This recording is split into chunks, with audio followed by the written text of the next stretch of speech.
Good morning.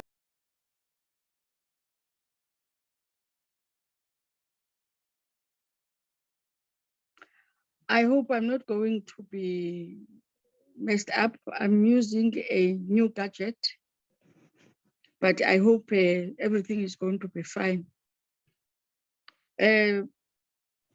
We are holding this meeting, which I'm of the understanding that documents were circulated and the notice of the meeting was circulated to members.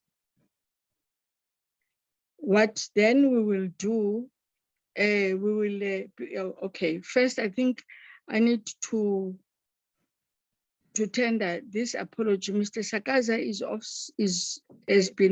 on leave. First, I think for a week. I need to attending to family responsibilities. This apology, Mr. Sakaza he has is on leave, relieved, if I can use that word, by Ms. Albertina, who is the one who is going to take us through. In fact, she requested a committee assistant. I hope Ms. Ndabeni is around to take us through the roll call as the normals that we'll do, and then we will then go to the purpose of our meeting and its objective. Over to you, Ms. Ndabeni or Albertina. Thank you, Chairperson. Good morning, honorable members, as well as colleagues. Chair, we have the following members in attendance: the Chairperson, Honorable Dundra, Honorable Nontsele, Honorable Makubele, Honorable Mdabe, Honorable Bagrame, Honorable Kado, Honorable Yinana, Honorable Mkondo, as well as Honorable Ngobo. And Chairperson, we have two apologies, one from Honorable Zuma. She's having some connectivity challenges due to load shedding, as well as Ms. Denner. She indicated that she will join the meeting a few minutes late. Thank you, Chairperson. No, thank you, Ms. Ndabeni. And on your side, as the staff who is present. So, thank you, Chair. Thank you, Chair. As you have already said, Chair, that Mr. Sakaza is on leave and I'm standing in for him. My name is Albertina Kakaza. I'm serving the Portfolio Committee on Agriculture, Land Reform and Rural Development. I will be the Committee Secretary for the day-to-day. With me, Chair, from the support officials, I've got Mr. Ngobo Sibongiseni, Content Advisor, Mr. Tebu Umkwena, Committee Researcher, Ms. Portia Ndabeni, Committee Assistant, Ms. Xolelwa Mabindisa, Executive Secretary to the Chairperson. Chair, if you may allow me, I've got apologies from UDG. Mr. Lamati is also on leave, Chair, but the acting DG, Ms. Angie Molia, is going to present. And Chair, on the platform, Chair, we also have a Minister Ngesi, no DM Malloy from Employment and Labor. I think that's all, Chair. Thank you so much. No, thank you, Ms. Kakas. We will have to be, I don't want to say we'll have to be fast because we are racing against the tide with this thing, with this issue of load shedding. But just briefly to say to members, welcome Minister and welcome Deputy Minister. Can we get from the department acting DG? Can you take us through who is here? Good morning, Honorable Chair and Honorable Minister, Honorable members and colleagues. Thank you for the opportunity, Honorable Chair.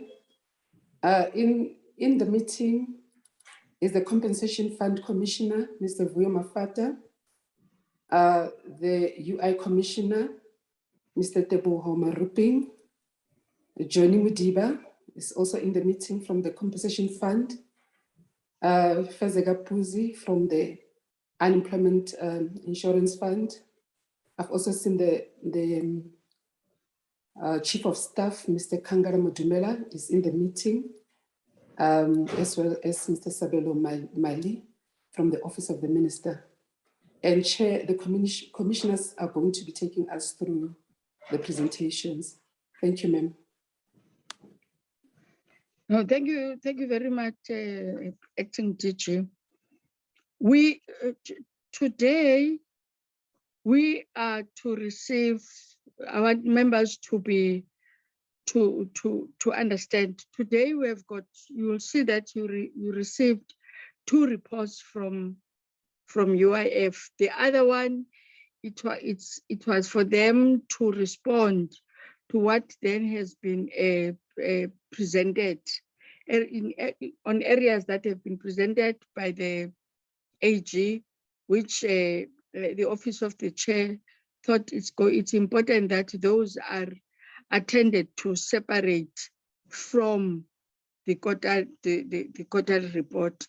So when first they are going to respond on the issues, and I hope members do have the report of the AG as it was presented on the meeting of the 14th. And then after that, we will then allow them, after you have asked questions, if that's what you want, or we allow them also to give us the quarterly report. And then after that, we then ask questions.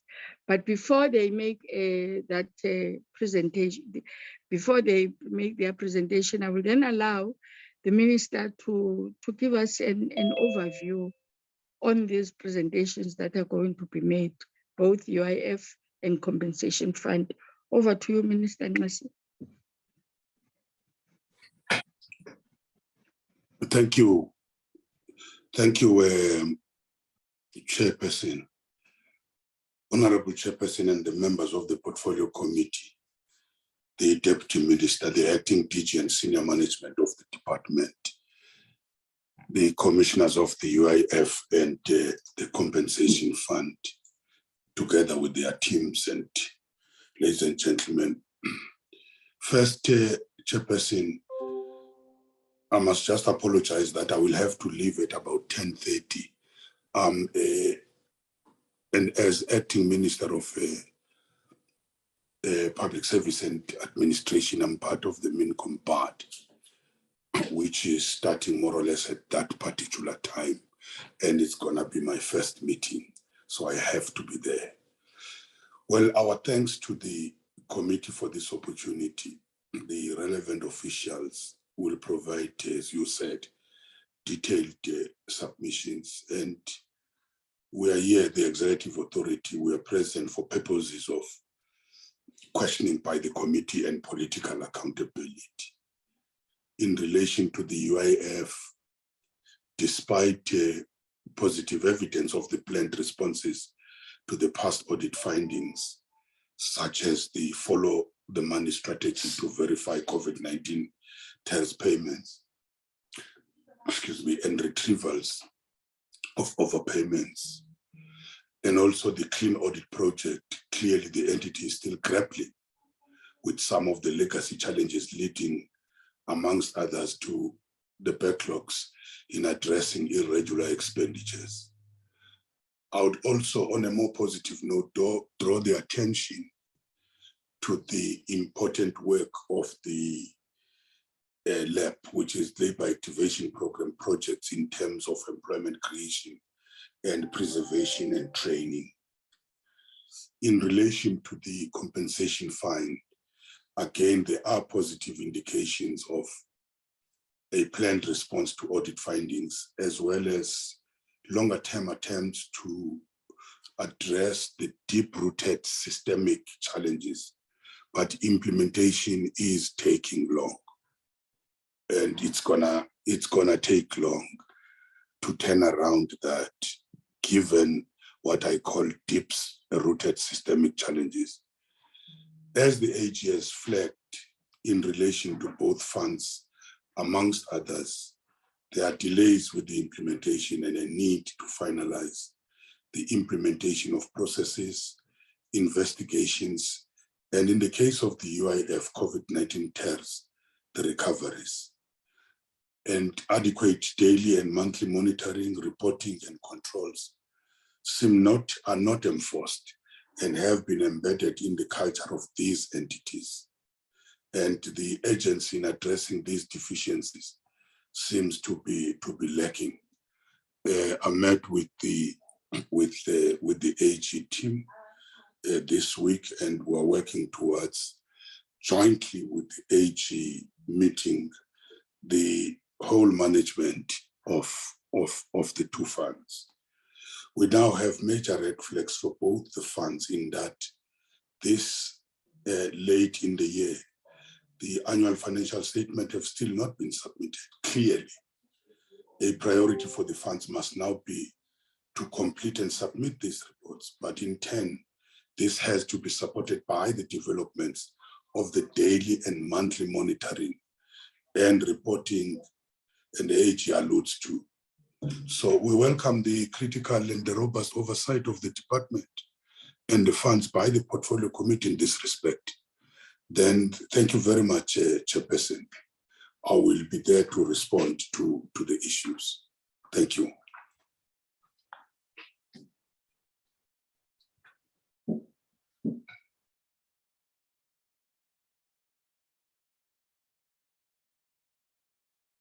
Did you get me, Chair? I'm saying thank you very much, Minister. It's a good thing that you switched off your camera. There was something that was a bit disturbing, that is on a lighter note where you are. Can we then now give over to... It's my staff who are helping me with the problems of this load shedding and all other things. Thank you. Oh, sorry okay. for that. No, apology accepted. Can we then now invite the commissioner on Muruping of UIF to take us through on the issues first that the fund, that the entity is to respond on as raised by the Office of the Auditor-General. Over to you, Mr. Muruping. Thank you, Chair. I'm going to start with the UIF AG. Chair, are we also supposed to fly to the presentation on our side? Yes.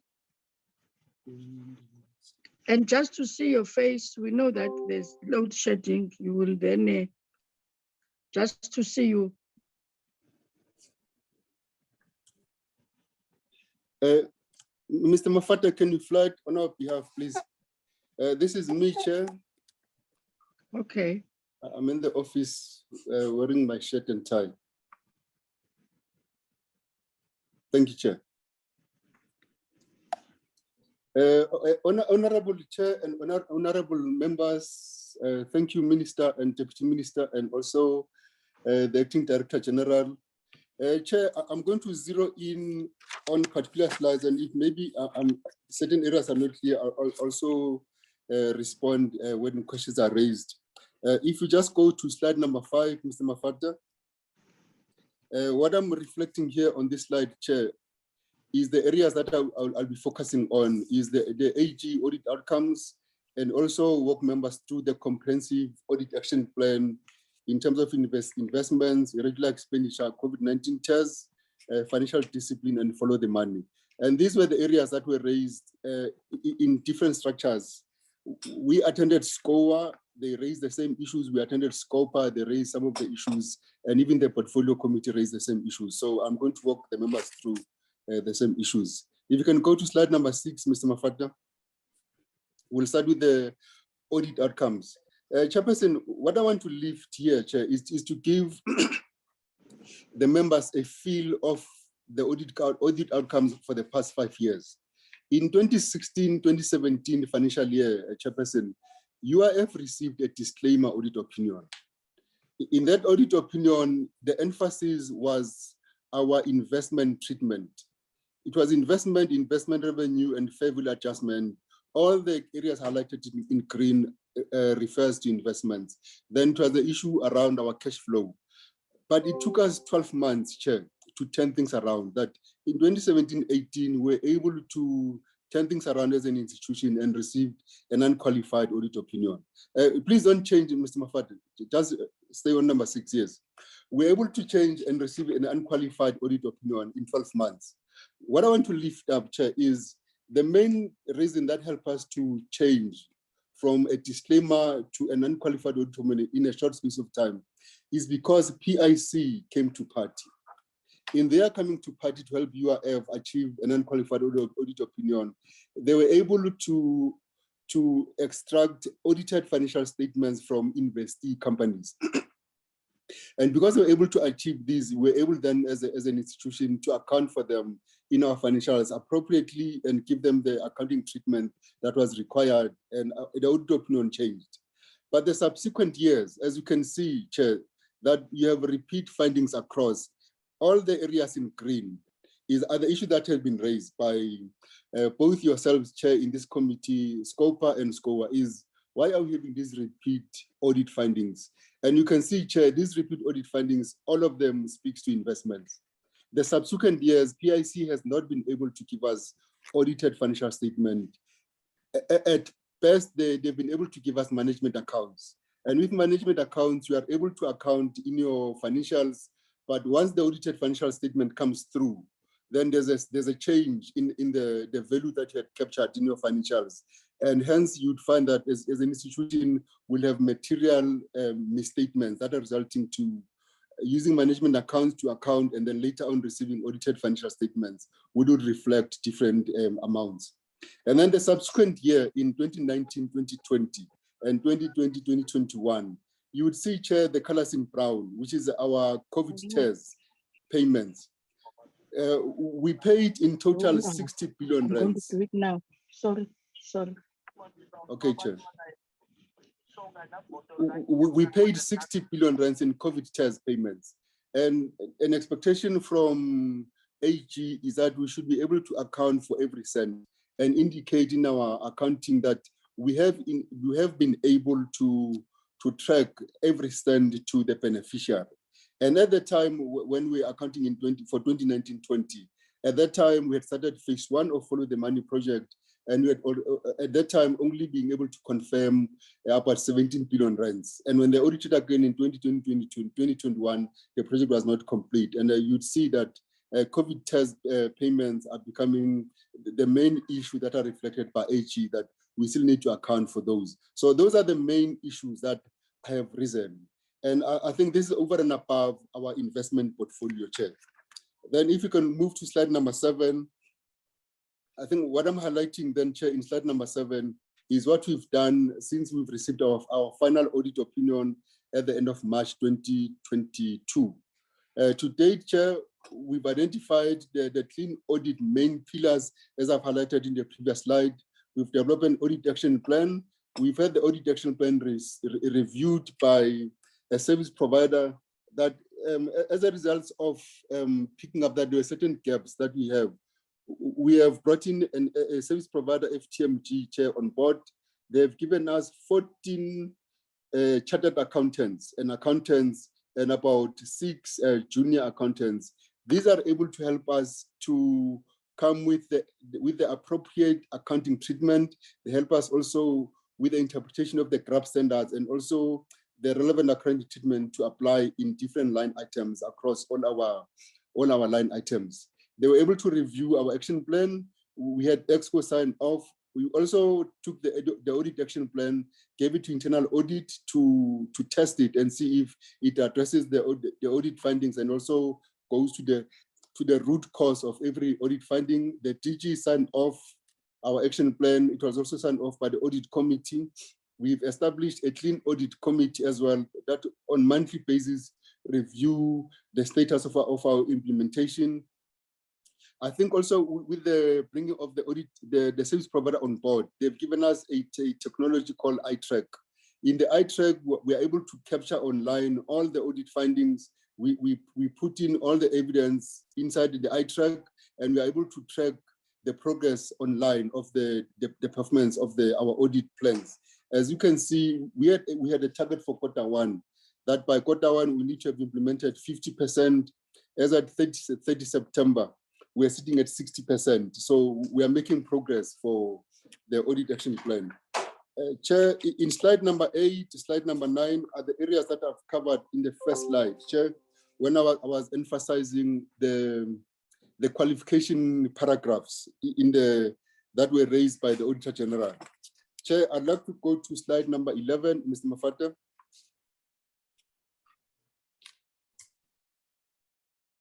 Yes, in slide number 11, Chair, what I'm highlighting here once more, if you can go to 12, sorry, Mr. Mafata. Yes, if you go to 12, what I'm highlighting here, Chair, are the qualification paragraphs. Is with respect to the investments in particular that we have lifted up with the PIC, and part of the process is our engagement with the Deputy Minister of Finance, who happens to be the board chairperson of PIC. We're in engagement with him, with our board chairperson. I think this time around, the minister has appointed quite a seasonal board chairperson who has been able to engage the deputy minister to an extent that the deputy minister will be taking our matter with the accounting general, because the accounting general reports to the Minister of Finance. So he's taking up the engagement with the accounting general so that we can engage on the possible accounting treatments that will be agreed upon, because both the Auditor General and the accounting general reports to the Minister of Finance. And the board committee chairperson is trying to find ways and means with the engagement of the Deputy Minister of Finance on how we can come with the relevant accounting treatment that will enable us to account appropriately and also have an agreement with the accounting general and the Auditor General, so that we don't have these constant findings, especially because the main issue that we're having now with our investment portfolio is the financial reporting at URF is by 31st of May. And all these investee companies, their financial year end, it moves from September to August to even December. And that means that there is never going to be an alignment with our financial reporting. And this issue will constantly be troubling both URF and compensation fund because of the misalignment in the financial year reporting, and hence the engagement with the Deputy Minister of Finance, just to make sure that we close this item permanently. Chair, if you go to slide number 14, Mr. Mafata, I think what we are lifting up in slide number 14, Dr. Mafata, slide 14, what we are lifting up here, Chair, is the issues around COVID tears. Slide 14, sir. The issues around COVID tears. I think one of the issues, Chair, was around issues of overpayments. We are coming with a treatment on these overpayments where you find that companies at the time of application, they had used a salary that is above what they were normally paying. And because they'd used that salary, they were overpaid. And we are engaging this company so that money can be returned to URF and we can do the necessary adjustment. We also have cases that SIU has undertaken. I think if you recall, members, the president issued a proclamation that all the cases that were lifted up in the first audit were subjected to an investigation through SIU. And through this process, we have acknowledgement of debts that these companies have given to us. And we've also received some money from SIU that has enabled us to keep track. We are also developing accounting treatments on these items. There's also some of the refunds that we've received from companies as a result of the court cases, the follow the money projects. Some companies voluntarily paid money back to URF. And because some of them didn't submit reference numbers, didn't indicate that they were refunding this money for what exactly. So we are doing a recon and engaging with some of these companies. Some of them were subjecting to investigation because it's not quite clear why they returned the money. So that's another treatment. And we've also introduced some ICT interventions to close the gaps that were lifted up by the first audit that was picked up by AG. Chair, I want to go to slide number 16 now. In slide number, maybe slide number 17, Dadima Fata. I think what I want to lift up here, Chair, is just to indicate to the members, 17, yes, thank you. It's just to lift up the members that 14 billion rands we've confirmed via follow the money that has been paid correctly. The employers received money from UIF and they paid it to the employees. 3.2 billion rands was paid back by the employers as a result of the audit.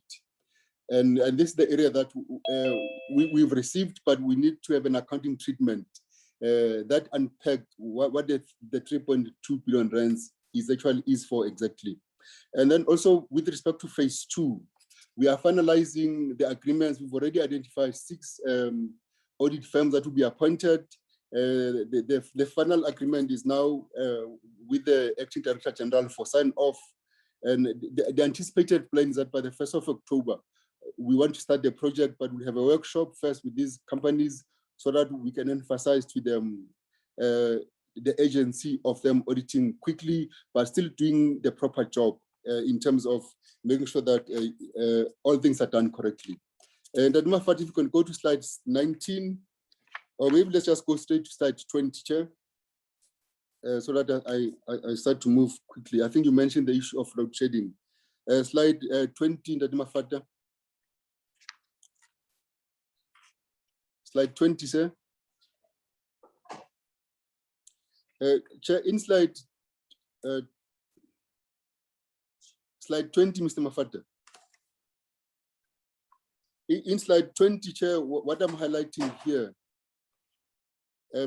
is that the cases that were Mr. Mafata is struggling with connection, I suppose, on that side. Can I continue, Chair?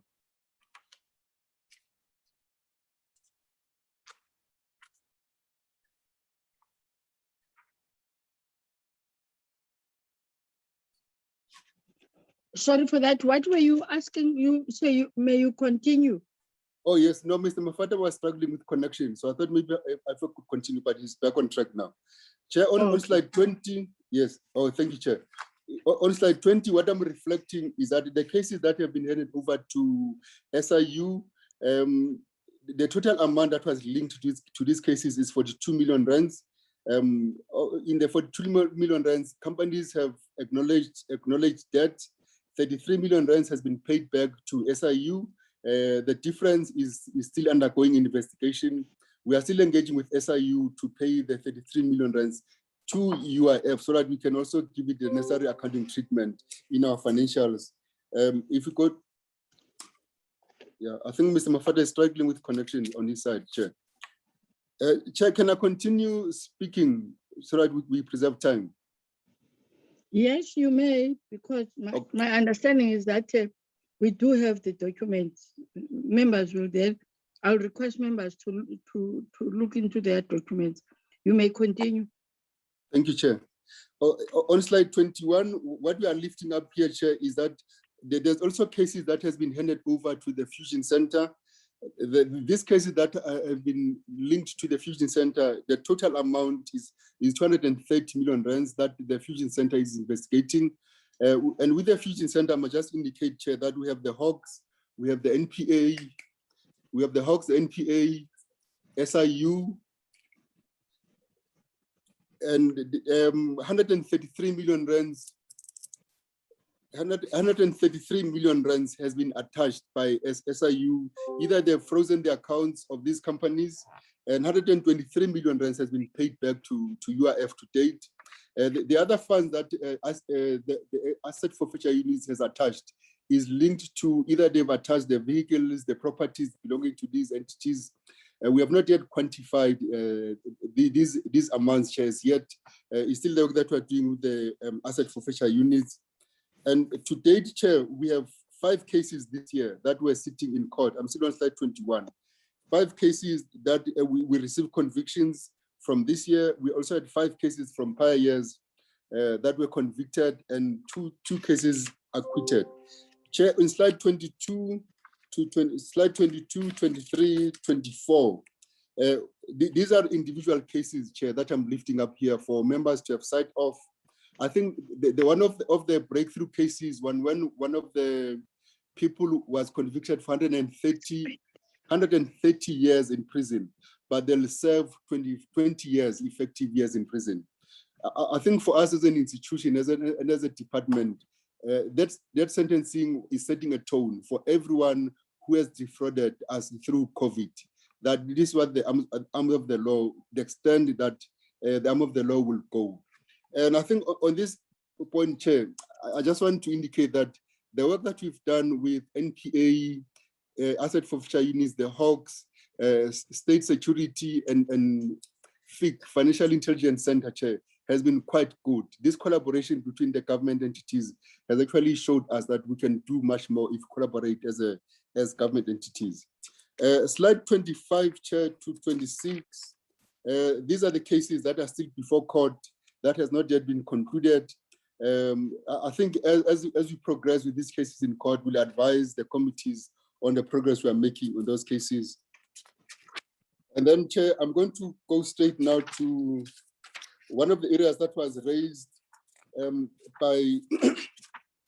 by scope, Chair. It was with respect to the disciplinary processes that were happening as a result of the investigation. I just want to go straight to the slide, Chair. It's slide 60, Chair. In slide 60, Chair, what I want to highlight here is the SCOPA raised a concern around the issues of a disciplinary process as a result of investigation by SIU. What I want to lift up here, Chair, as a start is, as a department, the minister took a stance that all the cases for investigation will be subjected to investigation independently by SIU, and the prosecutor will be an independent party taken outside of the department. The chairperson of the disciplinary process will also be taken from outside of the department, because the minister was interested in the process, in the credibility of the process, and also in ensuring that the process remains independent. Yes, you can hold on that slide, Dr. Mafata, thank you. And I think what we're highlighting here, Chair, is these are the charges that SCOPA wanted us to lift up in our presentation, that we needed to show what were these people charged for. And this is on slide 58, slide 59, slide 60. This is us reflecting on some of the charges that these people are subjected to, and also the final outcome of the disciplinary process. Chair, I think I'll stop here, Chair, on the issue that were raised by the portfolio committee, SCOPA and SCOA, Chair, and hand back to you. Then you'll advise if I can present the performance for Q3.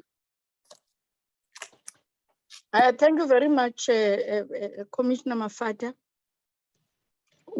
Members, I did make a suggestion that do you want to ask questions now on this presentation, or we allow them to also raise to table the third quarter? Can I get an indication from members which one is the best? Michael Cotto. I think he can continue with this second presentation so that we take both the two presentations at once. I also see Honorable Kado's hand.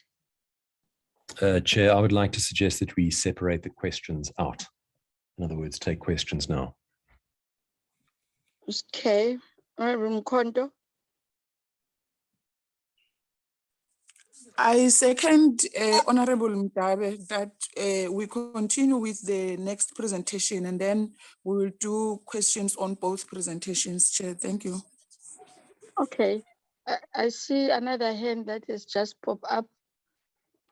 Honorable Dana, welcome. Thank you, Chair, and good morning to everyone. It's good to be back. Chair, I would like to also suggest that we maybe handle the questions for this presentation now, since the third quarter report is business as usual, and this is an exception. So my suggestion, I would support Honorable Cardo's suggestion actually, that we take questions now on this. Okay, I don't want to be, now there's another hand, Honorable Nonsale. Thank you, Chair. Morning to colleagues on the platform. Thank you, Chair. Chair, I want to suggest that we will try to resolve amicably the matter. That we can take the second presentation, but start dealing with the questions separately, so that we will remain focused. Because I don't think that the two positions are mutually exclusive. We can marry them by getting the next presentation and then follow the same order in dealing with questions. Thank you, Chair. No, thank you, honorable members. I don't want us to waste much time.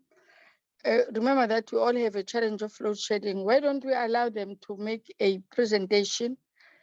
The second one, I'm of the understanding that questions have been, as Honorable Nonsela is saying, people will then be asking separately. Honorable Mafata, that will be the ruling that I make, honorable members. I'm sorry, Muruping. Yeah. Thank you, Please, because we don't want to find ourselves having a very lean and thin message, because people are affected by load shedding. I'm also affected now. I had to use my phone because I don't know what has happened to this gadget. Over to you. Can you please lower your hand, Whip? Chair, I'll be brief on this one. What does brief mean? Over to you. Thank you, Chair. And Dadima Fata, you can go to slide number 4.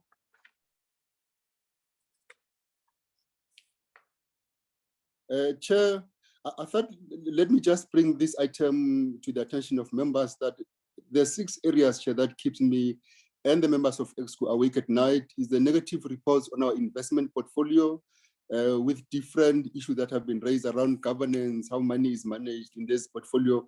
This is predominantly on the social responsible investment portfolio or unlisted portfolio where we're having issues.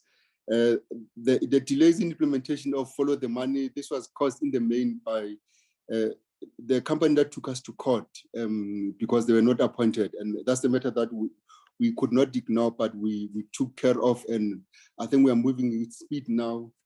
I think the minister did raise the issue about the late submission of annual financial statements.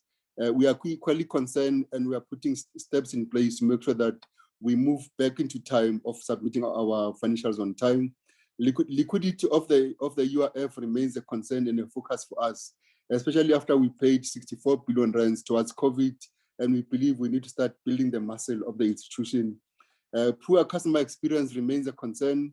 The number of complaints we are receiving on UIF benefits payments is of concern for us. And of course, all of these items brings about the poor image of the fund that we need to start working on.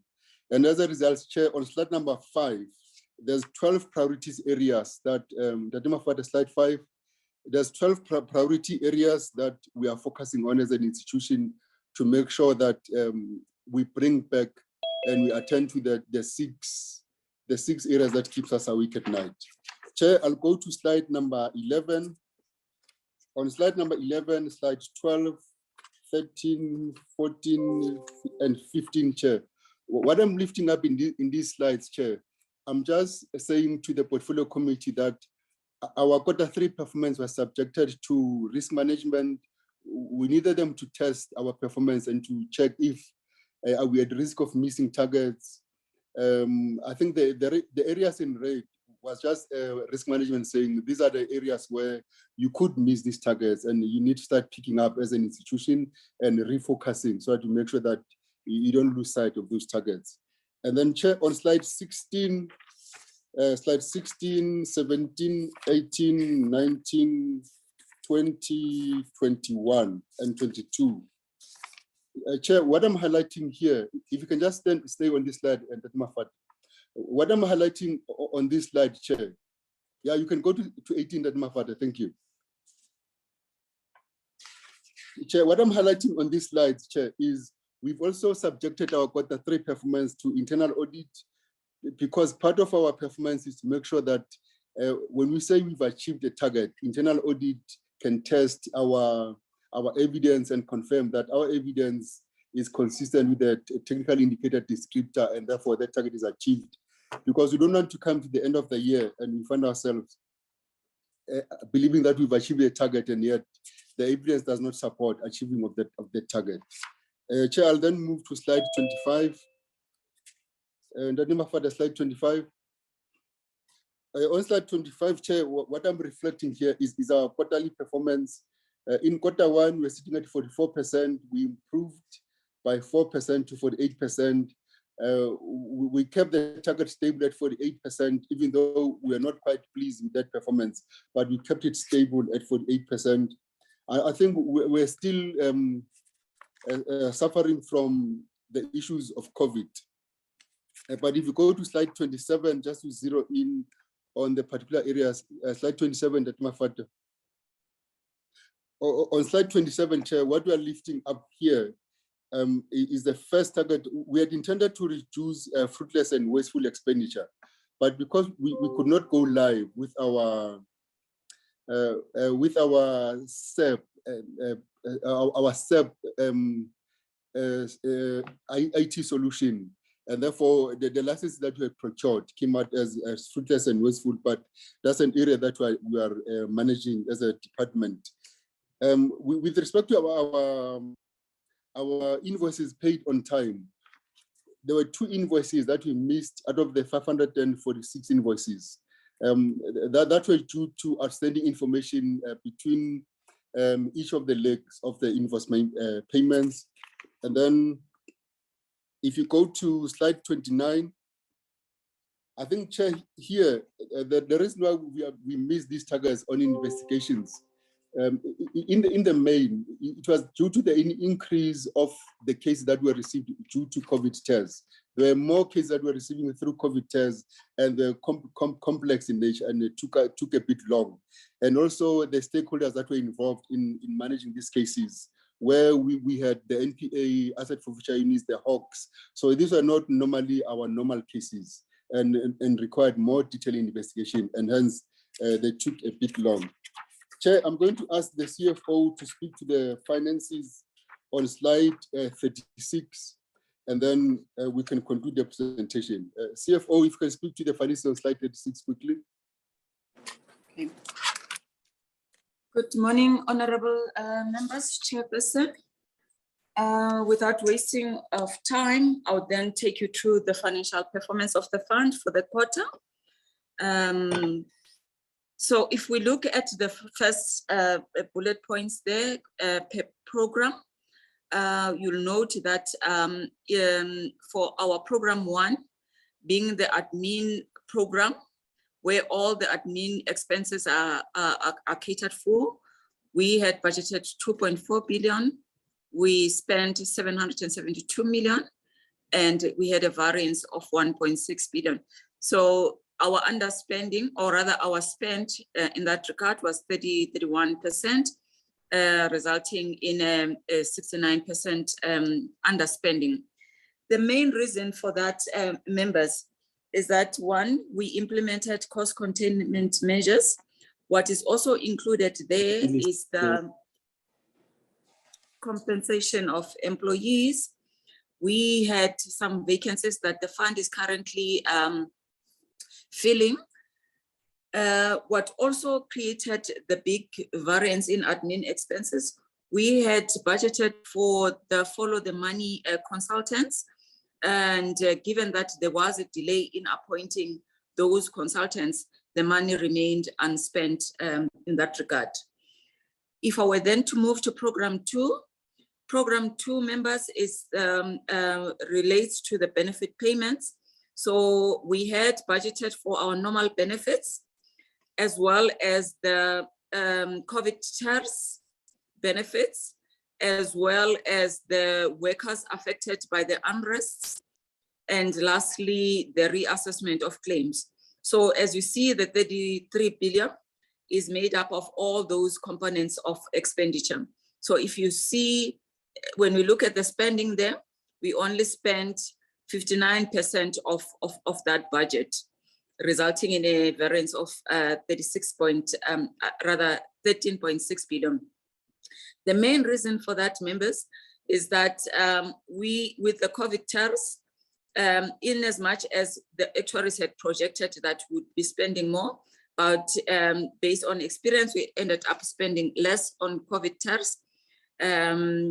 When it comes to the workers affected by the unrest as well, we had projected an amount of about 1.5 billion, but we spent far lesser than that. So the other project that was also delayed is the reassessment of claims, as the fund has a new act, and we were still to correct the payments of the claims, and due to the prioritization of COVID tariffs, there were delays in developing a script for us to go back and reassess the claims in line with the new act. Program 3 relates to the poverty alleviation schemes. And in this regard, members would also note that the spending there is very minimal, which only results or equaling 19%. And the main reason for that was that the fund and the department changed the strategy on the labor activation. The emphasis was more on schemes that would then create employment instead of training for the sake of training. That then resulted in the delay. You know, one, we had to then advertise the new mandate and allow companies to send their proposals and reappoint a committee that would then evaluate those proposals. That resulted in delays, and hence you note the underspending. So in total, our budget, cumulative budget for the period was 37 billion. We spent 20.5 billion, resulting in a variance of 16.9 billion, and the total spent, the amount being equivalent to 55%. So the next slides is just a breakdown of what I just explained, and I would then end there, members, because I've already given you the reasons for the variances. Thank you very much.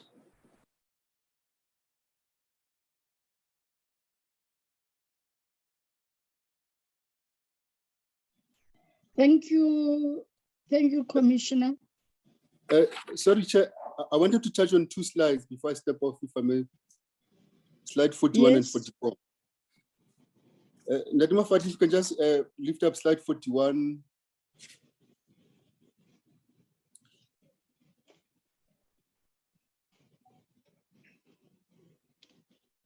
Chair, on slide 41, we just wanted to give, yes, on this slide, we just want to give members comfort that if you compare quarter to quarter in terms of contributions you've received, contributions received has increased compared to 2020, 2021, and 2022.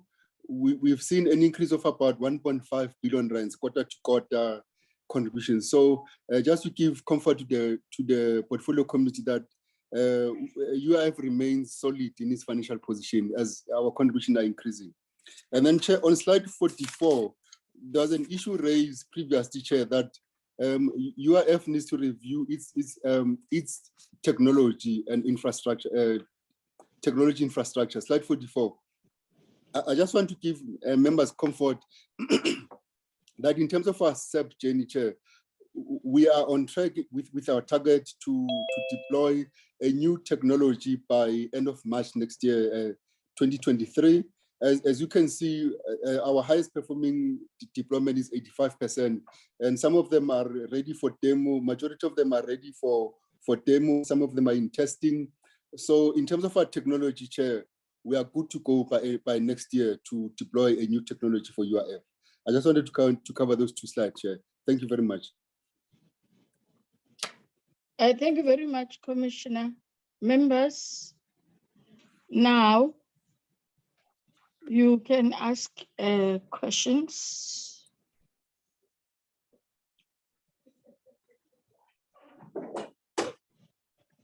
Can I get if there are those who may have problems in Michael Bagrain.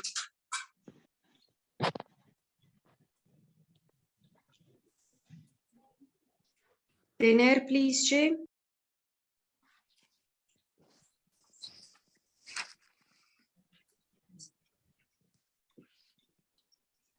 okay. I'm trying to get the so it's Honorable Bagram.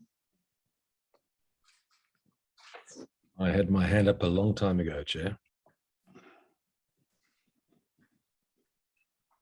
Honorable Bagram, Honorable Nonsele, Honorable Kado, Honorable Dana.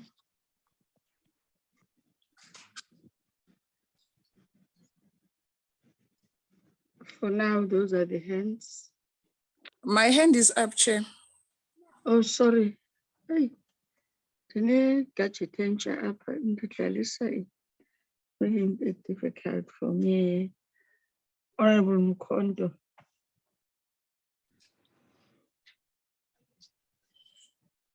If people have got a challenge in terms of raising their hands, it's fine if they can just quietly shout.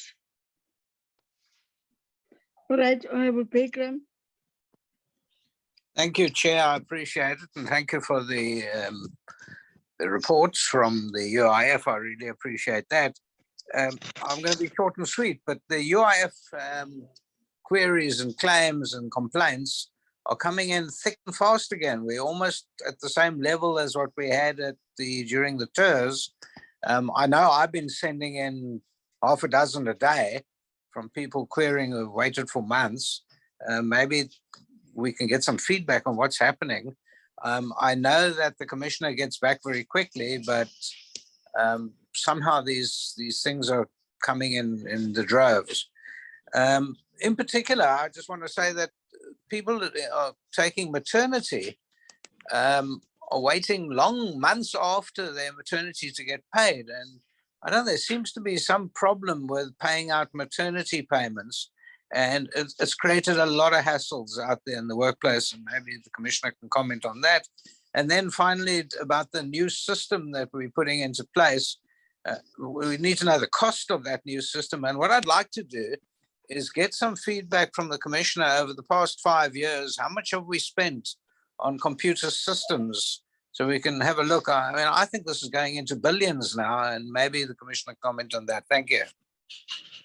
Thank you, Honorable Nonsele. Sorry, Honorable Chair, I'm getting also challenges with my gadget. Thank you, Honorable Chair, and thanks for the presentations made. I just want, because I've got a bit of questions.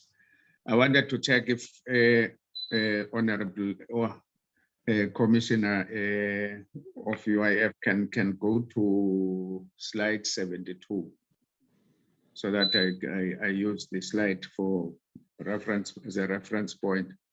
Because on slide 72, under the heading of clean audit plan, he makes reference to the preparations, and the month referred there is August. I wanted to check whether he can clarify that, because we're at the end of September now. Because if then it would be August, then obviously now we should be having outcomes of that process. If we can help clarify that, that is with regard to that item. Then the second one on the investment statements that he was making reference to, that have led to negative audit outcomes. He makes that is on the reflections that he have made where the fund has had a positive audit outcome from a negative, that is from a disclaimer to a clean audit to a positive audit outcome that is without qualifications, and then followed by qualifications for consecutively for 3 financial years. One of the reasons that he puts forward is that these were the consequence of the accounting that was done by PIC, which talks to the statements which were inadequate around the investments. The question would be, what steps have been taken to deal with that? Because for 3 consecutive years, you have negative audit outcomes for a similar reason. What steps? How far have you, in fact, taken steps to engage with the PIC to deal with the consequences of a negative audit outcome? Because as it stands, it looks like we will have to remain with the problem for much longer. So hence, I'm asking for clarity on that point. Then also linked to the August reference, if that is the third question, Chair. The third question would be linked to that August tracking, internal audit tracking. What outcomes have there been? That is in terms, for instance, of progress. If we can again just clarify that, because the point we want to make is whether, for instance, reference to August is in fact just a reference without substantive progress that has been made. So if we can help us to understand what progress has been made, so that we are able, therefore, to understand reference to August as not been at least misreporting at the end of September, but just a reference to the processes that have been undertaken internally up to this moment. Hence, it is necessary, therefore, for him to clarify that. Chair, I will come back for further, because some of my questions hinge on the responses that would be made. Thank you, Chair. Thank you, Honorable Kado. Thank you, Chair. I just begin with an observation, and that is that the Minister's words are of little comfort. He talks of positive progress, but he fails to mention any evidence of such progress. I'd very much like to know, what is the evidence? Year in and year out, we hear promises of turnaround strategies, but it's all just hot air. The fact is that the Unemployment Insurance Fund and the Compensation Fund, for that matter, are beset not only by these deep-seated systemic challenges that the Minister talked about in terms of financial management, but just basic administration too. And we've seen that the UIF has actually gone backwards. What's led to this deterioration of financial discipline and basic administrative aptitude? And also, why is there such weak consequence management? Now, my question is twofold. Well, I have 2 questions. One is on the UIF's investments, and the second is on the financial health of the fund. We heard in a recent SCOPA meeting that the UIF has unlisted investments of about 20 billion, 20.6 billion rand, I think, in fact, in just more than 25 investee companies. And I would like to know why the fund still hasn't implemented the necessary controls to ensure that the information received from the investees is accurate and complete and valid and can be relied upon for financial reporting purposes. I'd be curious to know whether the Commissioner supports a freeze on unlisted investments. And then finally, the Commissioner mentioned that UIF contributions are increasing, but I would like to know what is the exact current financial status of the UIF after the 60 billion Rand COVID-19 TERS payouts in hard numbers? And what are you actually saying about the fund's financial sustainability in the long term? At the moment, I'm, like my colleague, Honorable Bagram, completely buried in complaints about UIF claim payments backlogs. And, many people are speculating that this money is being held deliberately. They just do not get it for months on end. And many claimants are beginning to think that this money is being held deliberately because it's not there. And I would like to hear what the Commissioner has to say about that. Thank you. Thank you, Honorable Kado. Honorable Dana. Thank you, Chair. Chair, my first question is with regards to the first presentation. The disciplinary action that was mentioned, that was also highlighted by SCOPA, and that the Commissioner discussed, highlighting that external chairpersons will be used for disciplinary hearings. Thank you for that information, but I would like to request that the Commissioner just expand on those disciplinary hearings. How many disciplinary hearings are planned? Can we have some more information on that and what the timelines are? And then in general, Chair, two colleagues mentioned claim backlog complaints, and I'm sure all the colleagues on the committee have received complaints about claim backlogs.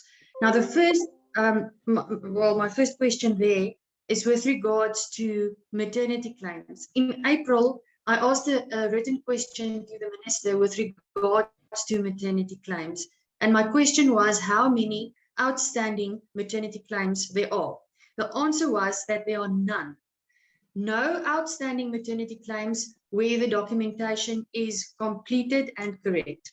Now, I accept that, but I've received since then so many complaints where documentation is indeed completed and correct, but where the payouts have still not been made. So that is quite a problem, and I'd like to know what is being done to address that. And then secondly, Chair, in the past, I've mentioned that claimants are repeatedly requested to submit and resubmit the same documentation over and over again. And it seems that this is also still persisting. So I'd like to know, has this received any attention? What is being done to do that? Because this also contributes to the claim backlogs. It seems that there's a problem with the administration or the people that work with it, because we can't keep requesting the same documentation over and over again, frustrating the claimant, frustrating the process, and this lead to payment backlogs. Thank you, Chair. Thank you, Honorable Dana. Honorable Mkondo. Thanks, Chair. Good morning to you, Chair, honorable members, the Minister, Deputy Minister, and the entire team from the department. Chair, I will first welcome the presentation from Commissioner Maruping, and to applaud the fund for what they have presented in as far as the issue of improvement in terms of disciplinary hearings, in terms of finance management, and the follow the money campaign. But Chair, I did not get as to what impact does all this have to the output, of which that is service delivery, the claim process. Almost all of us, Chair, we are having complaints. Seemingly all these improvements don't have any impact to the output, because the ultimate output is customer satisfaction. but the department is lacking, the fund is lacking in as far as customers' satisfaction is concerned. That is why, Chair, I'm asking as to what impact does all these good things that have presented have on the actual output? Thank you, Chair.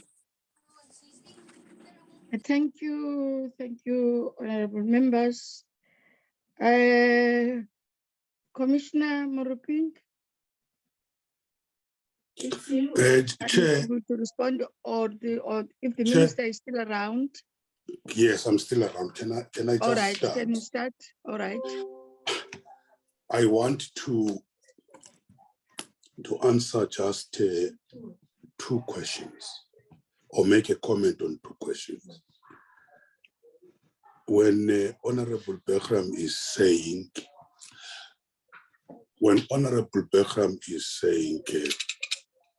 we seem to be going back in terms of the claims, I'm not sure if we are going back, but the reality is the problem of unemployment continues.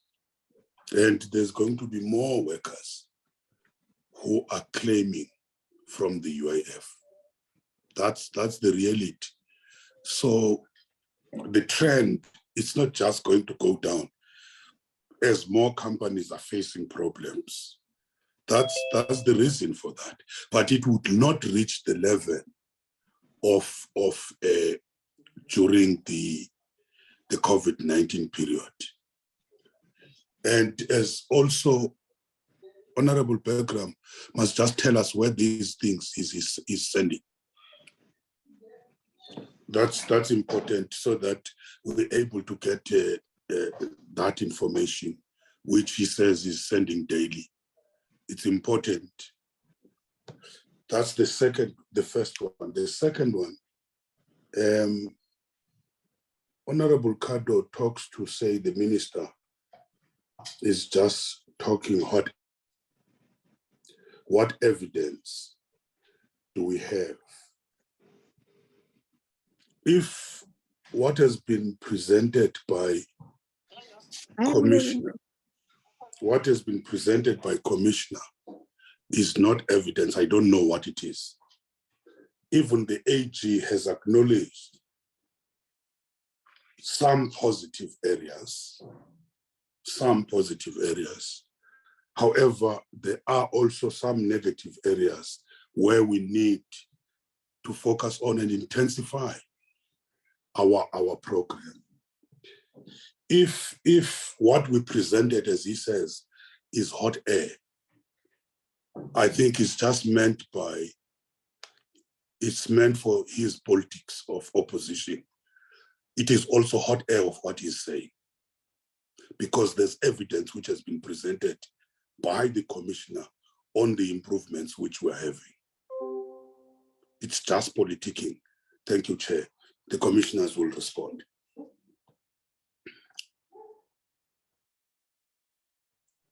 Over to you, Commissioner Maruping. Thank you, Chair.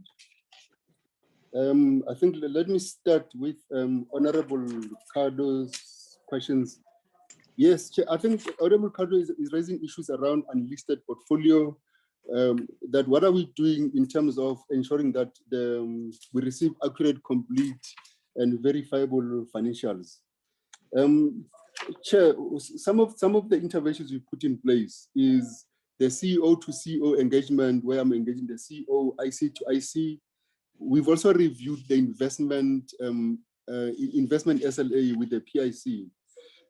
But I think our biggest issue with the SRI's portfolio is the fact that we have different financial years with the investee companies.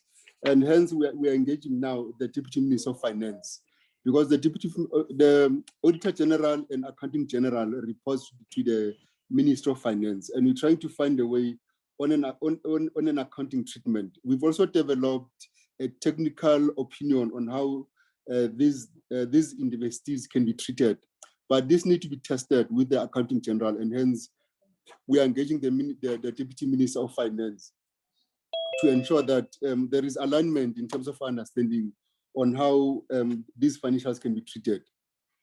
Oftentimes, we do receive management accounts, we receive interim financial statements, but when we capture these financial statements, by the time audited financial statements comes back, it results into material misstatements, because once they are audited, those companies, when they're audited, they also clean up their act during the audit process, and they give us new values that we then also forces us to review our financials. So did we consider freezing our investment in unlisted portfolio? Yes, we did consider that, Chair, because myself and the Compensation Fund Commissioner was, whether is this worth the trouble that we have to account every year to explain that we're not able to receive this audited financial statement.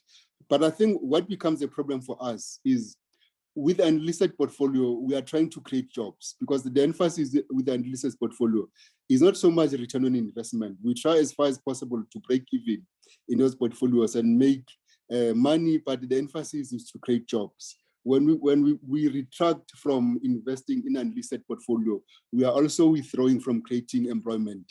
And for the survivals of both funds, we need to have employment in the country, and we cannot stay away from participating in employment creation. I think that that's us finding ourselves between a rock and a hard place, that do we invest and create jobs or do we stay away? And so far, we focus on ensuring that we create employment and finding other avenues where we can get the accounting treatment done correctly, and hence our engagement with the Accounting General through the Deputy Minister of Finance. The current financial sustainability of the fund is relatively stable. In 2020, when we started with the COVID, we're sitting at 164 billion rands. Our financial position remains solid. We're sitting at 124 billion rands at this stage, but I think the CFO can just confirm. Not long ago, we received an actual evaluation of the portfolio, but the CFO can unpack it further. But we remain solid, Chair. The actuaries have indicated to us that we remain solid, but if we were to encounter a situation similar to COVID, then that means we'll be on a sliding scale going down, because the economy is not creating as many jobs. So I think that's the balancing act that we are facing. Chair, I want to touch on the complaints that have been mentioned by different speakers across, Chair. I think the Minister has touched on the first part, that the number of applications are increasing due to the number of jobs that have been lost. At the same time as the number of applications are increasing, we've also seen an increase in the number of fraud cases, to an extent that we have picked up that the fraudsters are colluding with the committee members. They're also colluding with some staff members within the department, to an extent that in August, we arrested one of the staff members in KZN. Now, when these fraud activities happen, what we normally do is we put a hold on the ID, and we also put a hold on the suspected fraudsters. If they are colluding internally, we put a hold on that staff member internally, so that we make sure that we don't have a slippage of funds going out into the fraudsters' account. But in doing so, that also affects the beneficiaries, and that's one of the reasons that has increased the number of complaints. But about a month ago, we've also cleaned up all the accounts that were on hold, because we've managed to separate all the fraudulent cases. We've managed to separate them, and now we've paid the clean cases. But the investigation continues, because we've identified additional people internally that are suspected to be colluding with external parties to defraud the institution. Now, over and above this, Chair, the Minister has also approved additional capacity for UIF, over 100 staff members. That will enable us to stomach the pressure as the number of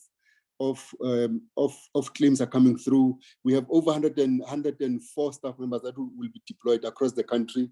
We've also have the the people working in queues. We've deployed additional people on queues.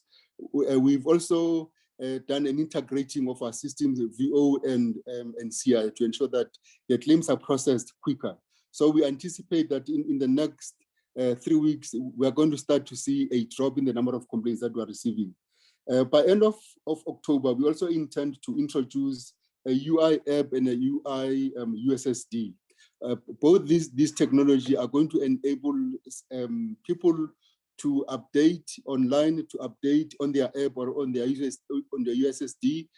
And I'm sure that there might be a question that people cannot afford data. With the USSD, we've also, as an institution, we'll be carrying the cost of the data. With the app, we've negotiated with the service providers that the app is zero rated, so that members of the public can access these instruments without incurring costs. So that these are some of the items that we're introducing to ensure that we reduce the queues, we reduce the complaints that we are picking up. Chair, Honorable Nontsele raised an issue around August. Yes, I think Honorable Nontsele, that's a genuine point that we're raising, that we didn't update the slide. The intention was to indicate that the deadline was for August, but to date, we have been able to capture on iTrack, and that item has been achieved. But yes, Honorable Nontsele, we should have indicated in the report and not leave it as August. That was a mistake on our part, Chair. Thank you very much for lifting that item. Investee in companies, Honorable Nontsele has raised this issue that it's been 3 years that we've had these issues with the investment companies. It's true, Chair, it's been 3 years. And each time we've engaged the PIC, in one financial year, they'll give us a commitment that they're going to be pursuing the investee companies to ensure that we do receive the financial statements on time, that they're delivered appropriately to UIF. But when it comes to the financial year end, these financial statements are not delivered. And as a result, Chair, we've also updated the service level agreement to ensure that we start triggering penalties to PIC, that PIC must start also receiving penalties from UIF, that you promised to deliver in these areas, but you have not delivered. The other thing that we're also considering is also introducing accounting treatment into the investee companies. But when we wanted to pursue that, it meant that we are going to incur additional costs of auditors to go and audit those companies so that we can have the accounting treatments and audited financial statements delivered to us on time. So we also pause on that, and hence our latest engagement now, and through our board chairperson, is to pursue the Deputy Minister of Finance and also pursue the accounting general. In fact, tomorrow we're also meeting the Auditor-General, also to look at the possibilities on how best can we treat the SRIs without losing the intended purpose of creating jobs. The issue around backlog, Chair, as raised by Honorable Dena, we don't have backlogs in terms of processing. The one area was we had just put vendors on hold in those cases, and we put vendors on hold at payment stages just to do additional verification to make sure that money doesn't go to the fraudsters. And we've removed the vendors on hold, the payments have started to go through. So we anticipate that people will start getting more and more will start getting paid. Just as in the past 2 weeks now, we are already paying between 60 million rands per day up to 70 million rands a day in terms of processing once we've lifted up the vendors on hold. In terms of the disciplinary processes raised by Honorable Dena, with respect to the SIU cases, Chair, the SIU cases had lifted 9 cases. Of the 9, 8 has been finalized, sanctions issued. The 9th one, Chair, we're just waiting for the sanction from the chairperson to give the sanction finally. And then other additional investigations, Chair. We had 10 cases of irregular expenditures that were investigated and completed. 35 officials linked to these investigations had been issued with an intent to discipline. And of course, we need to give the officials time to prepare responses. We've given them 7 days. They did request an extension so that they can consider the files and also engage their representatives. But 35 officials are facing potential disciplinary processes as a result of the finalized cases of irregular and fruitless expenditure. There was also a question raised, Chair, around how much money are we spending in terms of the SEP solutions. What I have at this stage, Chair, we have an estimated 214 million rands estimated for the SEP solution that we are undertaking now, that we should be going live in March. That's our own contribution as UIF. But this is a departmental journey that covers all the areas, including compensation fund and some areas in the department that will be going live with this solution. May I also add, Chair, that one of the projects that the minister has also undertaken to ensure that both institutions are coming out different in the next 18 months. We've employed PwC. The main purpose of PwC is to make sure that in the next 18 months, there's a change in strategic focus, there's a change in structure, there's a change in processes, there's also a change in technology. That's just one of the projects that the minister has undertaken, just to make sure that both institutions remain relevant, but also there's a turnaround time, or there's a turnaround in the look and feel of the institution, and also to make sure that both institutions deliver according to their mandate.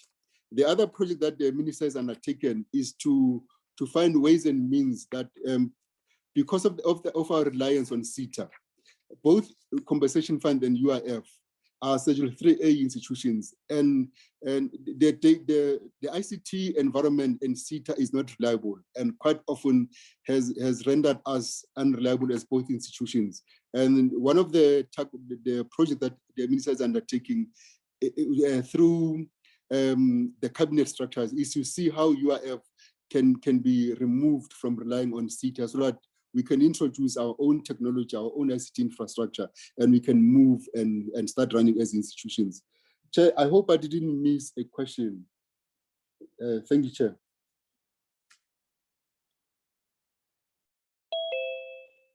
No, thank you very much, Commissioner. If there is a question that you have missed, members will indicate, but by the looks, they are not. Madam, the Commissioner left out the issue with regard to how much the cost of the new systems.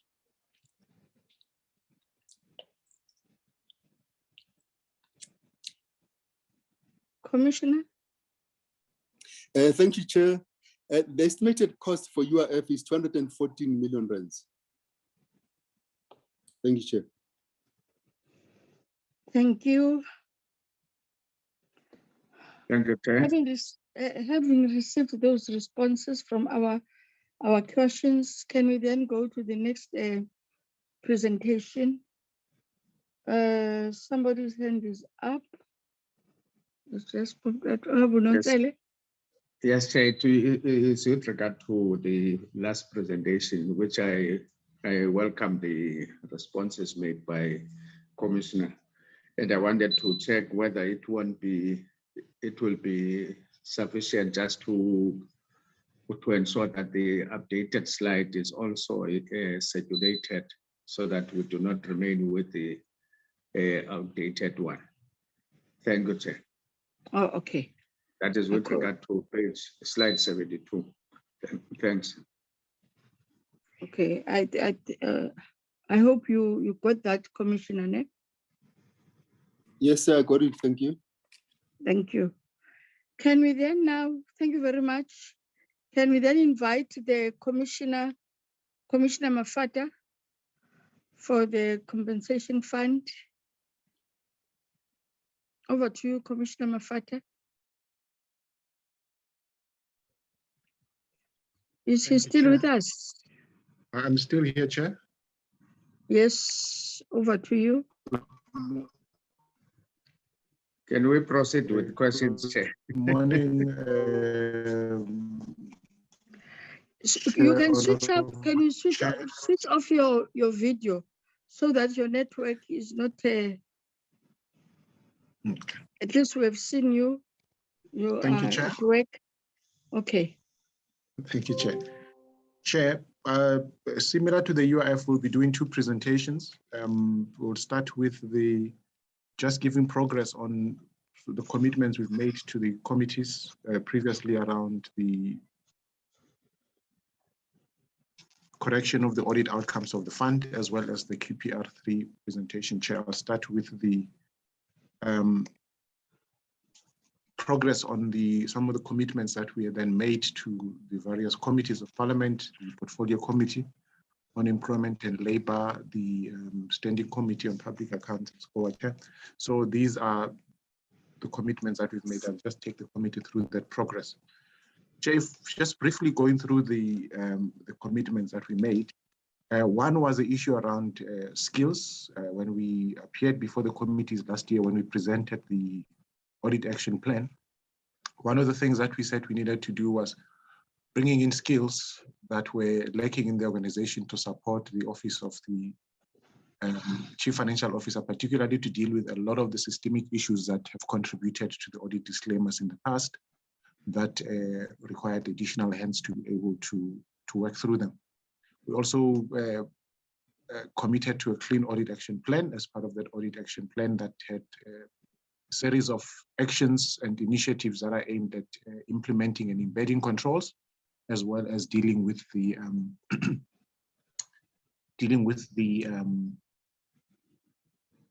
prior period issues that have contributed to the audit disclaimers.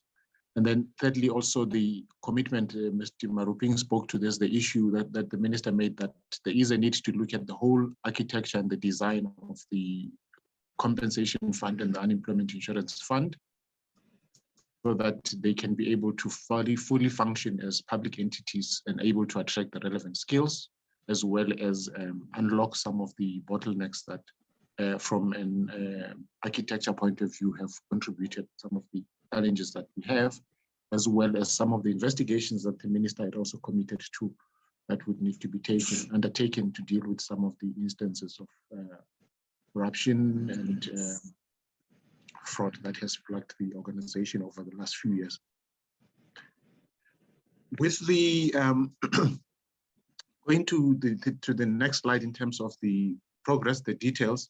So, Chair, we brought in through a secondment process of resources from the private sector. The minister approved the secondment of about 20 skilled personnel who are currently assisting the fund with the implementation of the Clean Audit Action Plan.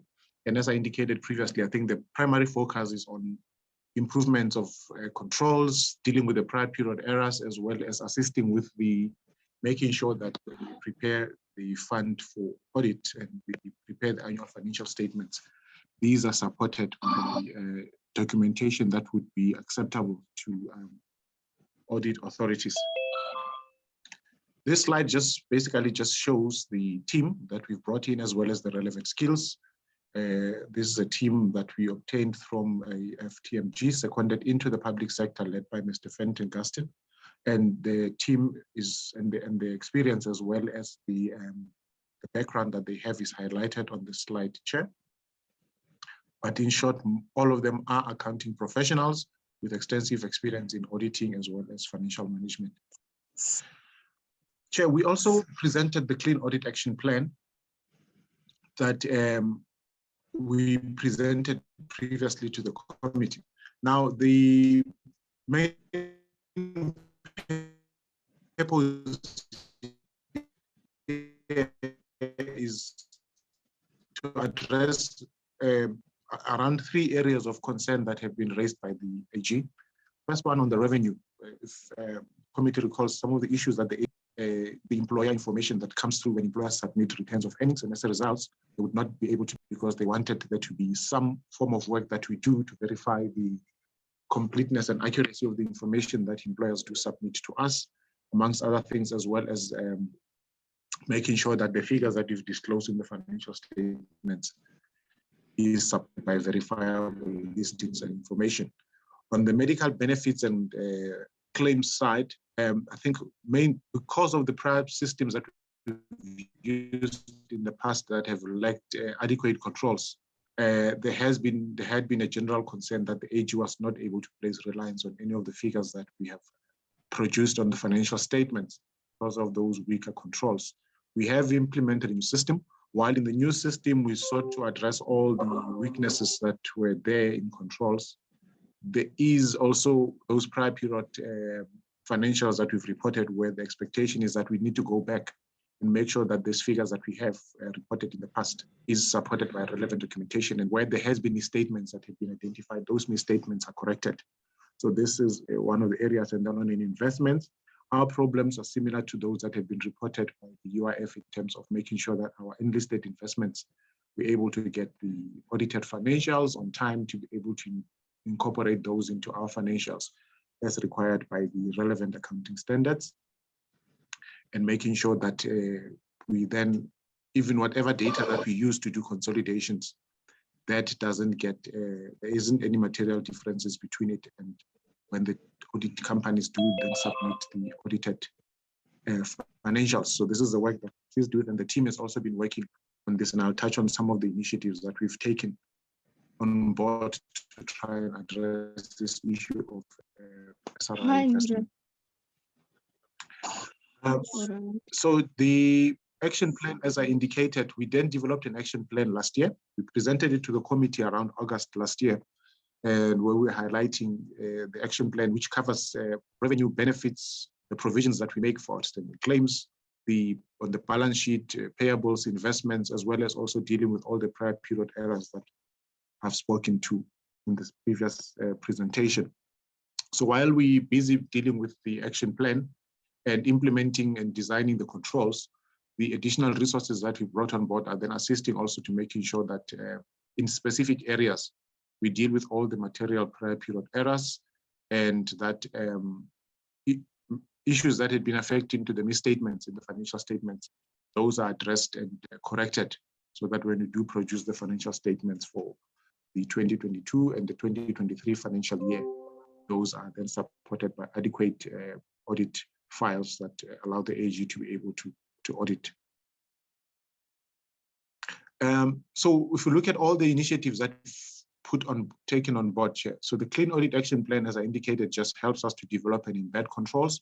There is also then a process working with the additional resources that we've brought on to look at implementing and monitoring the controls. So the team has brought on board a tool that helps us to be able to do self-monitoring of controls and also upload the relevant documentation that supports the compliance to the controls that we've put in place, so that at the time when the AG comes in for audit, we're able to also then demonstrate how the controls that we've developed as part of the Clean Audit Action Plan, how we are implementing them and how we're monitoring the compliance and implementation of those controls.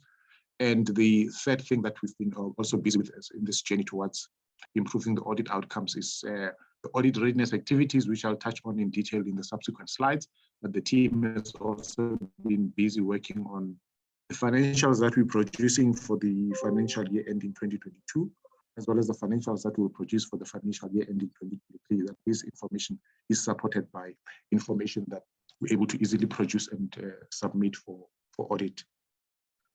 In terms of the action plan that we presented to the committee previously, we're sitting at around 83% of progress that we've made towards implementation of the activities. We had about 186 activities or actions that we had identified along the different areas. And we have been able to successfully implement about 155 of them.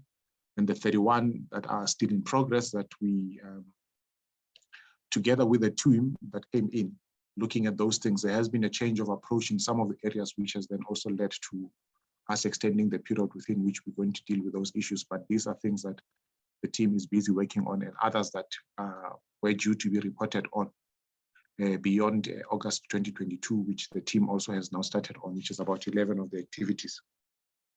So all in all, out of the action plan, we basically have about 43 activities that we still are currently implementing that are not finalized as yet.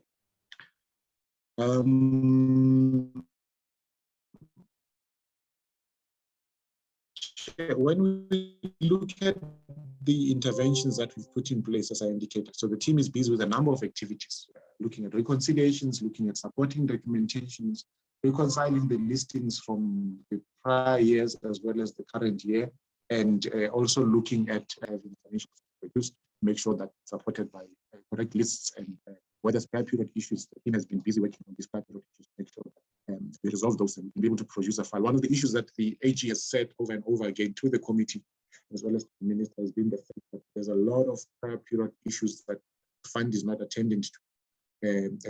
Without attending to those things, even if we clean up the environment now, we will not be able to improve the audit outcomes, because all those prior period issues still have an influence on the figures that we're producing even now. So in order to allow for us to be able to deal with all these prior period issues, particularly for the year ending March 2022, it was necessary then to afford the team sufficient time to work on cleaning all these things. The prior period errors and some of the misstatements we have dealt with it dates back to as far back as even 2013, 2002, in fact, and beyond. So we then have to work through this data to make sure that we can then correct as far as we can. And in doing so, we actually in consultations with National Treasury, with the AG on some of the issues where there were technical differences with regard to interpretation of some of the standards, as well as some provisions required. So those consultations are also helping us work through these prior period errors. Treasury is assisting us with this issue so that we can create a couple of time, so that we know if there's figures, if we correcting figures. Sorry, Commissioner Mafat. I don't know whether it's on my side. There are times where you just fade it slowly. So I don't know whether it's me. Are members also experiencing that? Yes, Chair. Yes, I don't know whether you are at times as if you are moving away from your mic at times, whether it's network or whatever, I don't know, but you'll have jumped some few seconds of fading away a bit and then come back. But we can hear you are talking. Okay, apologies, Chair. It could be the network issues. We'll just see how it goes, Chair. Now I'll just try and get also maybe a second device to connect to it so that I can circumvent the issues of the network. So Chair, on this slide, so it's just basically talking about the reasons why we've postponed the submission of financial statements for March 2022 to allow the team to work through a number of the prior period issues, because even if we had produced the financials without dealing with the prior period issues, that would still not going to change the audit outcomes. And a lot of the audit prior period issues that we have to deal with dates back to as far back as even 2002 and beyond. But we are consulting with National Treasury as well to try and look at applicable cut-off time that we can ideally use to start fixing the prior period issues, because the reality is that we will not be able to go back into time in fixing some of these prior period issues that would have led to the negative audit outcomes in the past. They're also helping us with interpretation of some of the accounting issues where there have been differences between ourselves and the AG, as well as interpretation of some of the clauses in the legislation. So this would help us then to prepare credible financial statements and submit those for audit. So as things stand, we will then be submitting the financial statements for March 2022 together with the March 2023 financials, having worked through most of the issues that contributing to the negative outcome. It will still be a long journey towards clean audit. When you look at the interventions and how far we've gone in dealing with these issues that we are dealing with to resolve audit outcomes. So there's a number of things that the team is doing as part of resolving the research on the summary slide share analytics to go into the data that is in the old system, so that the team can be able to identify some of the misstatements that would have contributed to the negative outcome, so that we can then start with the adjusting journals that we need to do And this activity is taking place both on the claims as well as on the revenue information that we've reported in the past financial statements. Then also, so we're about 60% there. The target here is to complete this work by end of November. We can then be able to, at the end of November, have an audit file that supports all the adjustments that we need to do on the financials for the period ending 2022 as well as the period ending 2023. Around the system controls, there's also work that they're doing around helping management with the improvement in some of the controls that we've put in place, both administrative as well as technological controls that we've put in place. And this work is about 70% complete. Part of it includes the slide that I had earlier around the use of the monitoring tool and the controls that we put in place, as well as helping to monitor and embed some of these controls into the organization. Also part of in doing the two activities above, we also automatically building the audit files for the resolution of the prior period errors, so that once these adjustments are done on the financials, we can then be able to produce this file and give it to the AG for audit, and then also dealing with the technical issues that we've had over the implementation of the interpretation of accounting standards, as well as the relevant clauses in the legislation that we use for claims as well as for revenue. Chair, I'll jump then from the status of the audit. This is just the details of what I've already said, and then just jump to just a quick update on where we are with the architecture review that I spoke about earlier. Before jumping, can I establish something? I don't know whether it's my gadget or whatever. I don't see the pages in this presentation of yours. I don't know, you are on slide what now? Maybe it's my gadget. My apologies. That's why I've sent a chat to everybody. You may continue. Maybe it's my gadget, or I don't know. Apologies, Chair. So the page numbers are not on the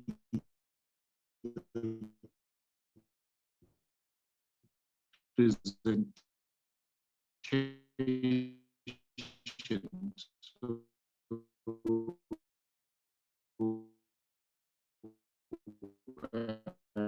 I think it's just the template that we've used. So the page numbers are hidden behind because we've put a template on top of the normal PowerPoint presentation. So I didn't see that the page numbers did not come through, Chair. So we're on the slide compensation fund and the full architecture of the two organizations.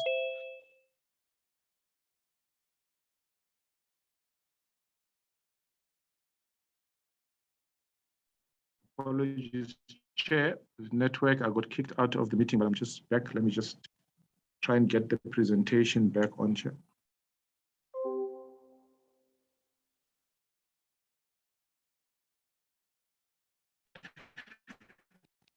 Thank you, Chair. Am I audible, Chair?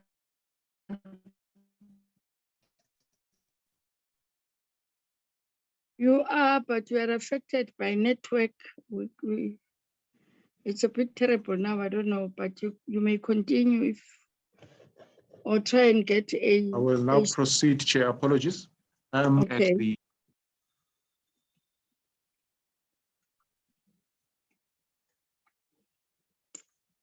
Are you still there? Thank you.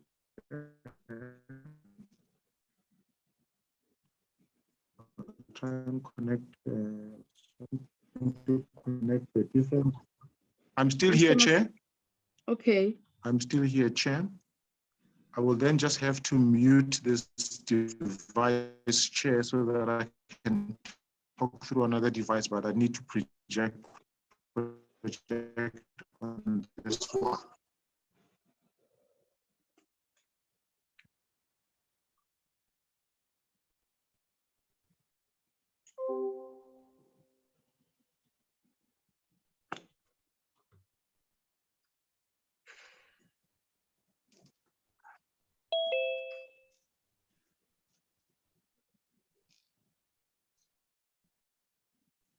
Recording in progress.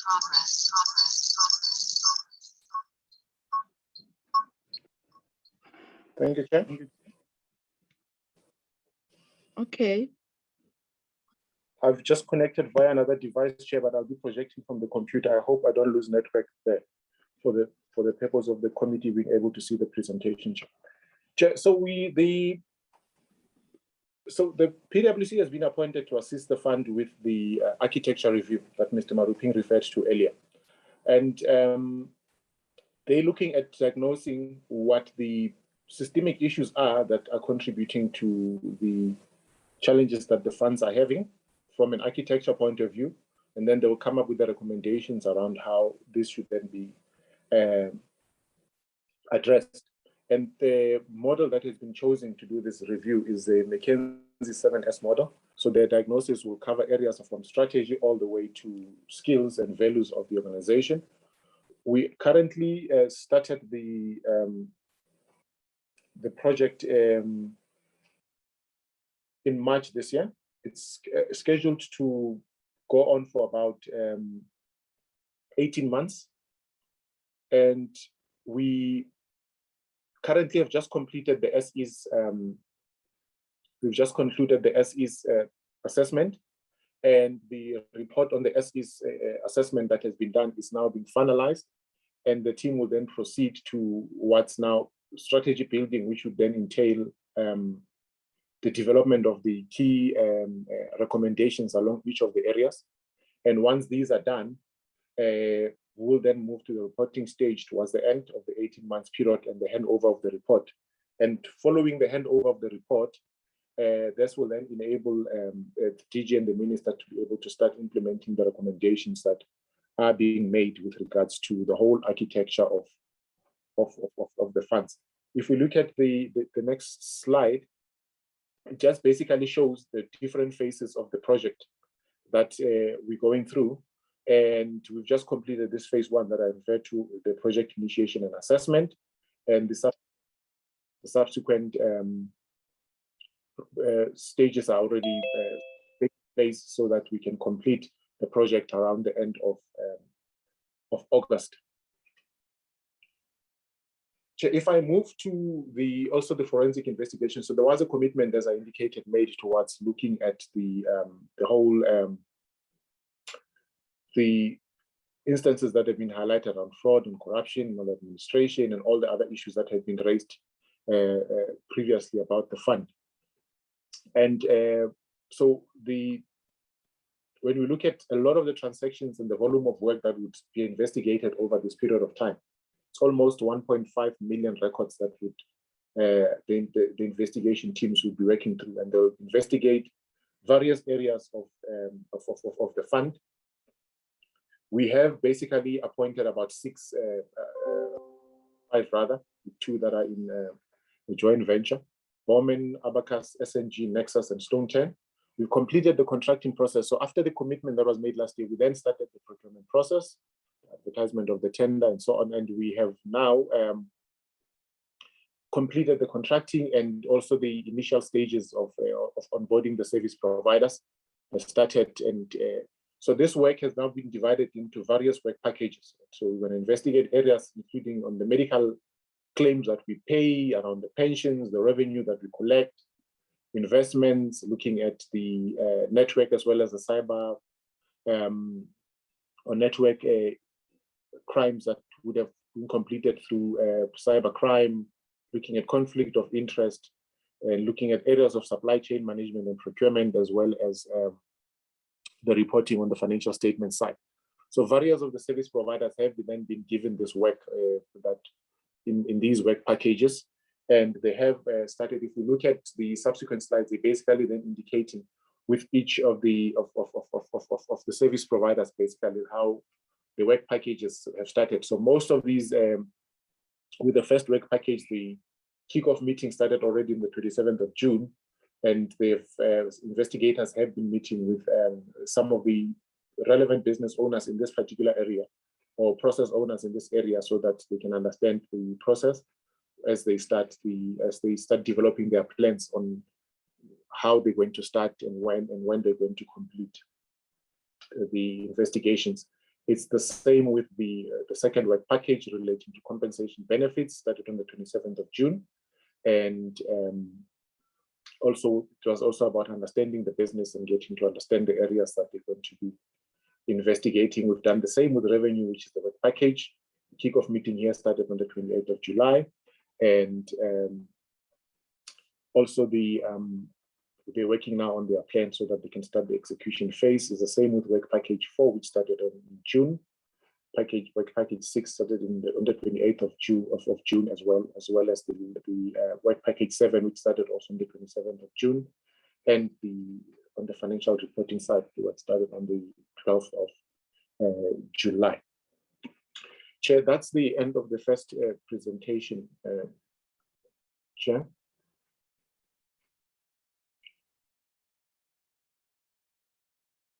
Okay, you may continue with the second one.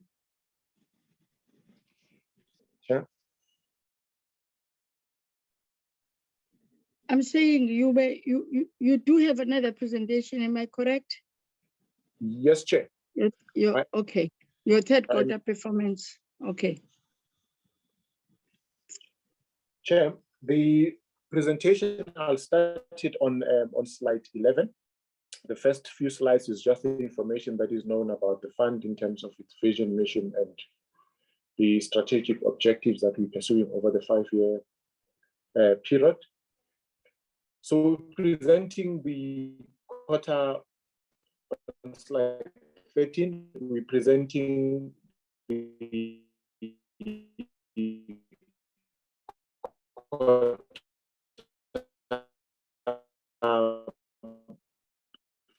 three report.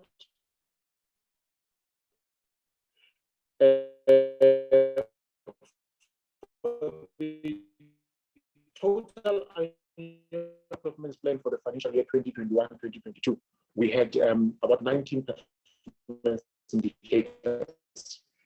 8 of these 19 were performance. We have been able to achieve 6 of these 8 programs, 50% of the targets, and they program the targets that were due for reporting. Apologies, I see the slide is not moving on my presentation.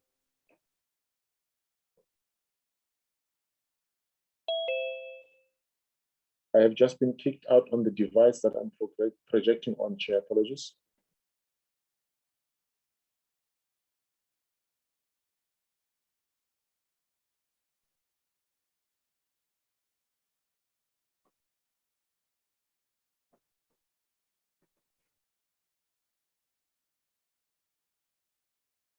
Apologies, Chair.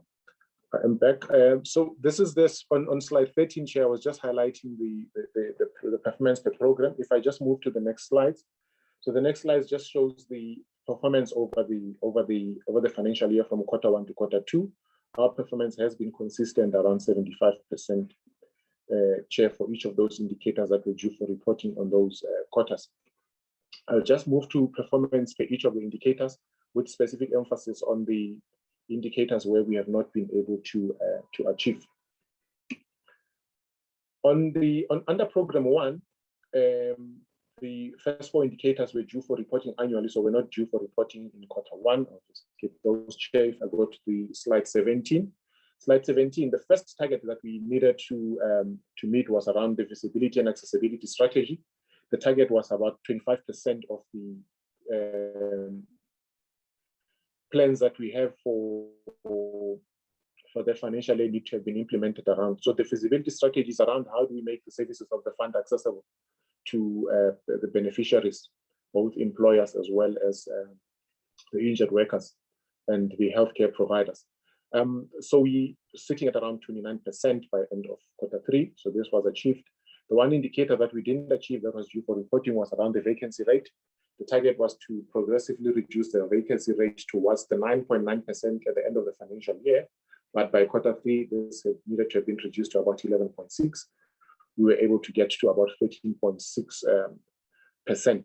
And I think the big issue here, part of the systemic challenges that we're finding ourselves in is how long it takes us for us to try to attract some of the skills that we need, particularly in the claims and the finance environment, where we tend to struggle a bit as we compete with some of the private sector entities for the same skills. So it takes us a bit of time to just get some of these vacancies filled. The other indicator that was reportable in program 1 was around monitoring of the mutual assurances that we work on behalf of the fund in the construction, iron and steel and mining sector. So this was achieved, the monitoring report submitted, and we're able to deal with the issues that come out of that report. Under program 2, so the first target that was reportable at the end of quarter was around the adjudication of claims within 30 working days. The target here is about 85% of claims need to be adjudicated within 30 working days of receipt. We had 90,392 claims that we received by quarter 3. About 71,380 of them had been finalized within 30 working days. The biggest challenge here continues to be incomplete claims that we receive that require us to be able to then go back to employers and also to healthcare providers, healthcare providers that need to provide us with medical reports. And if you don't have, for example, the first medical report, you aren't able to make a decision on the claim, so meaning you can't even adjudicate this particular claim. And also when there's certain information that the employers will then need to submit, this has to be submitted and finalized before we can even start adjudicating a claim. So this is one of the biggest challenges. We have employed additional client service officers in the labor centers to be able to help reach out to employers and to employees, and also having made our systems available online for employers. That also ought to then help us with the employers being able to submit information speedily without having to just send the files and papers to the fund. So we are progressively making progress towards this, Chair, but it's still a big concern, but we are seeing improvements with regards to the completeness of the claims that are being submitted by employers. With the second indicator, we were able to achieve this around paying about 90% of benefits need to be paid within 5 working days after they've been approved. We have been able to do this. We paid about 3 billion of claims within 5 days of approval out of the 3.2 that was submitted for approval. Under program 3, we're able to achieve all 2 indicators. The first one around pre-authorizations for special medical intervention. So the target we set is that 85% of these need to be approved within 10 working days of receipt. And with our case adjudicators and medical officers, we've been able to get, of the 7,778 that we've received, 7,545 were done within 10 working days. And the second one was around payment of medical invoices and finalizing them within 40 working days. We've received by end of quarter 3 about 533,000 medical invoices, and we're able to then process and finalize 464,000, which makes up 87% of these within the 40 working days of receipt. So bulk of the 3 billion that we paid in the previous slide is made up of payments of these medical invoices.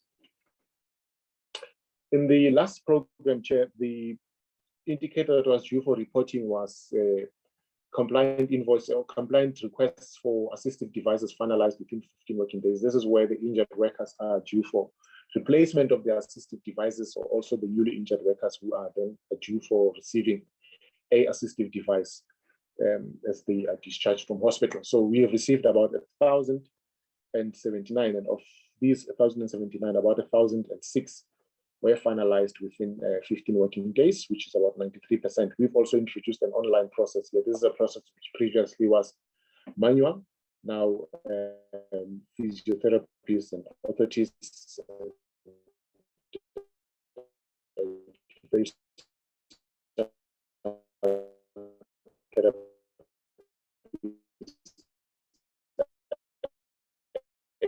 to do and submit these things online with a resolution as well as a response from the fund. I'll then move to the subsequent slides. It's just a break showed per province. I'll just move to just quickly through the financials share. So this just shows that the revenue that we've collected, we've improved on our budget by about 12%. We're able to collect about 13.6 or 7 billion in revenue, which is largely made up of revenue from employers as well as the revenue from investments. So the revenue from investments is the first line item of revenue from exchange transactions. We've been able to collect about 4.6 or 4.7 billion compared to what we had budgeted, or about 3.6 billion for this period. So it's about 29% higher. And when we go to the expenses, Chair, so our expenses are about 24% below budget. We spend about 6.7 billion compared to a budget of about 8.8 billion for the period ending December. And I think the biggest contributor here has been around some of the actuarial provisions that we need to pass through the financials. That we do that at the end of the financial year. So we have not done so by December. If you look at the line item related to finance costs, basically refers to these actuarial adjustments that we need to do on our financials on a regular basis. When we look at the first line item under expenses, which is the benefits, we had budgeted about 4.5 billion in benefits that we needed to pay, but what we had paid was about 4.1 billion, which is just under 9% below what we had budgeted for. But this is related to items related to how fast we then pay the benefits, and also the benefits that we would have projected to have received and paid for the year would come out much less than what we had projected. Chair, at the end is just the surpluses. We had budgeted for a surplus of about 47 million, but we have surpassed that by about 8 billion. And the biggest contributor is the improvement in revenue, as well as the improvement in the value of the investments that the fund has compared to the losses that we had made in the prior period years that we had anticipated that we continue to make as the stock markets continue not to do well here. But things improved in the stock markets, the value of investments that we hold there improved as a result. What we had budgeted did not pan out here, but instead we had a positive variance. The last slide just shows the state of health of the compensation fund from a balance sheet point of view, Chair.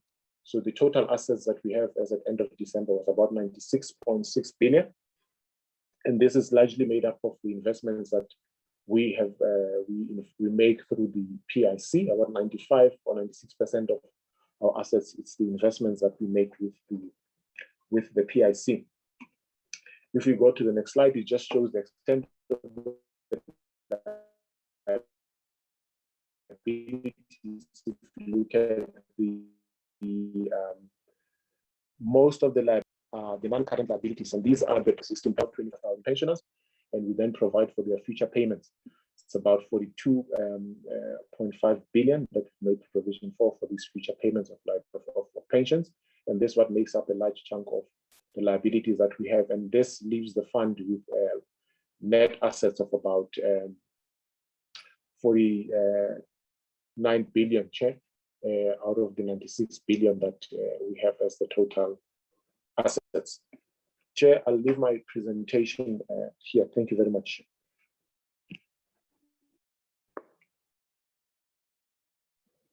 Thank you, Mr. Mafata. Honorable members, Michael Cardo. there are the presentations. Michael back. Michael Cardo. It's Mugabe, Dana, Konto, Honorable Bikram, Honorable Nutsel. My hand is up, and I also asked to pose a question. Didn't I say Honorable Kato and Honorable Bikram? Honorable Bikram, Honorable Kato, Honorable Nutsel. Thank you, honorable members. Honorable Mugabe. Thank you, Chair, and good morning to you and the honorable members and the minister and the DM, as well as the commissioners from both funds and all the officials present. And thank you, Commissioner, for the reports that you have presented. Chair, I have a couple of questions, if you may. Pardon me if I take long, but the presentations were quite long as well. The first question, Chair, is did the compensation fund had all governance structures at all the quarters or in year period 2021? If these periods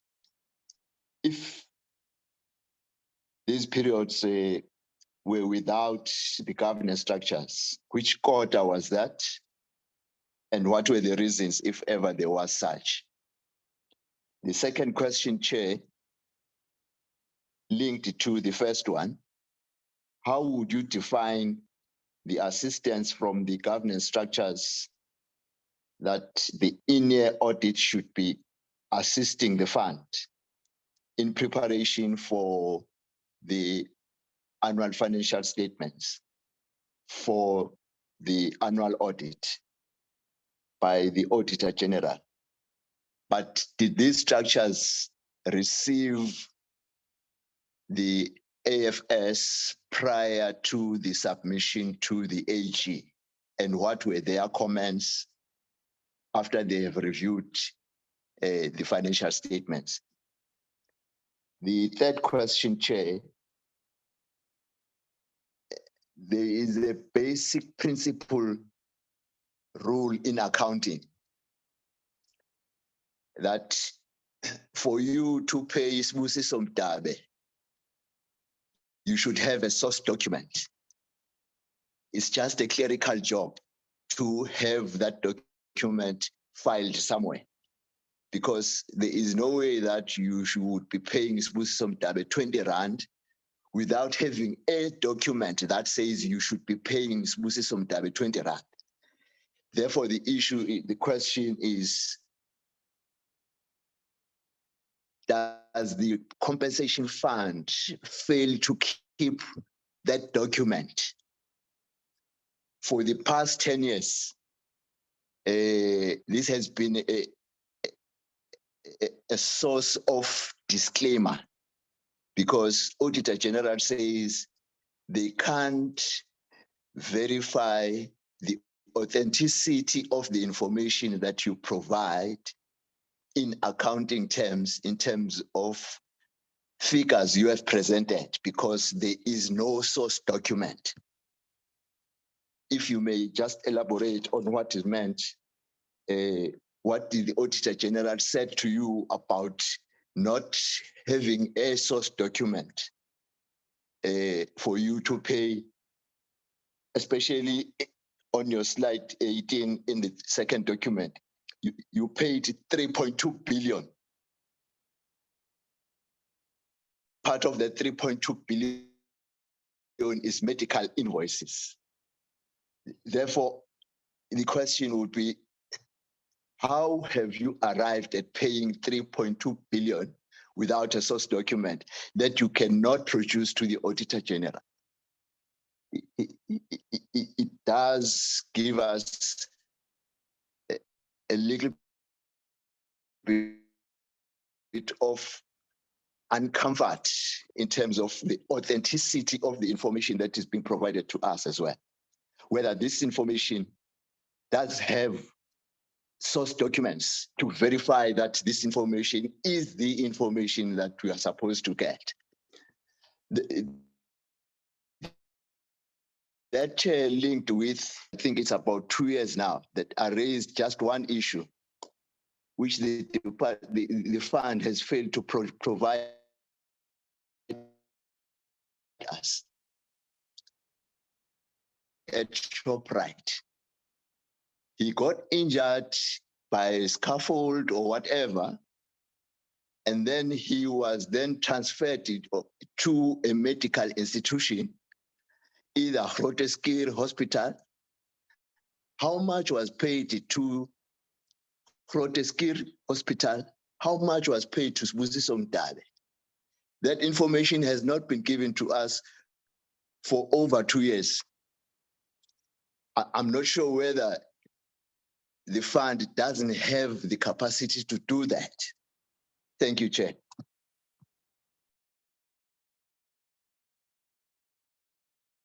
Honorable Mdabe.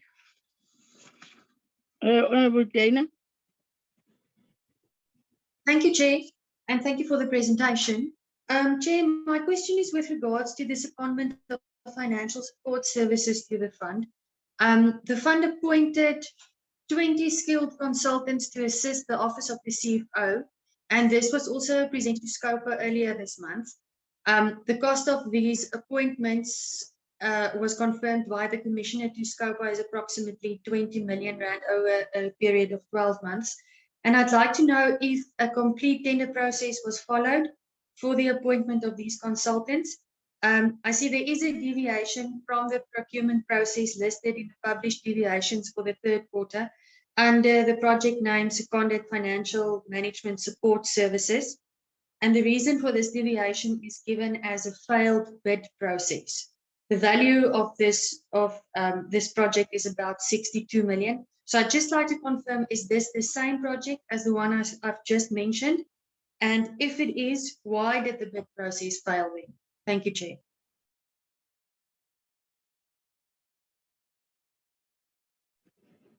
Thank you, Honorable Dana. Honorable Mkhonto. Thanks, Chair. I also join my colleagues in welcoming the presentation from Commissioner Mafata. Chair, I have, I think, two questions. One comment will be that, Chair, if we are not careful, these two entities are going to be gradually outsourced under our watch. So I just want to know, Chair, as to these seconded and outsourced individuals and companies to the compensation fund, as to, in terms of the staff contingent in the office of the CFO, the 20 people that have been seconded, what percentage do they form in relation to the staff contingent in the office of the CFO? And somewhere in the presentation, it was presented that the fund is going to identify critical skills.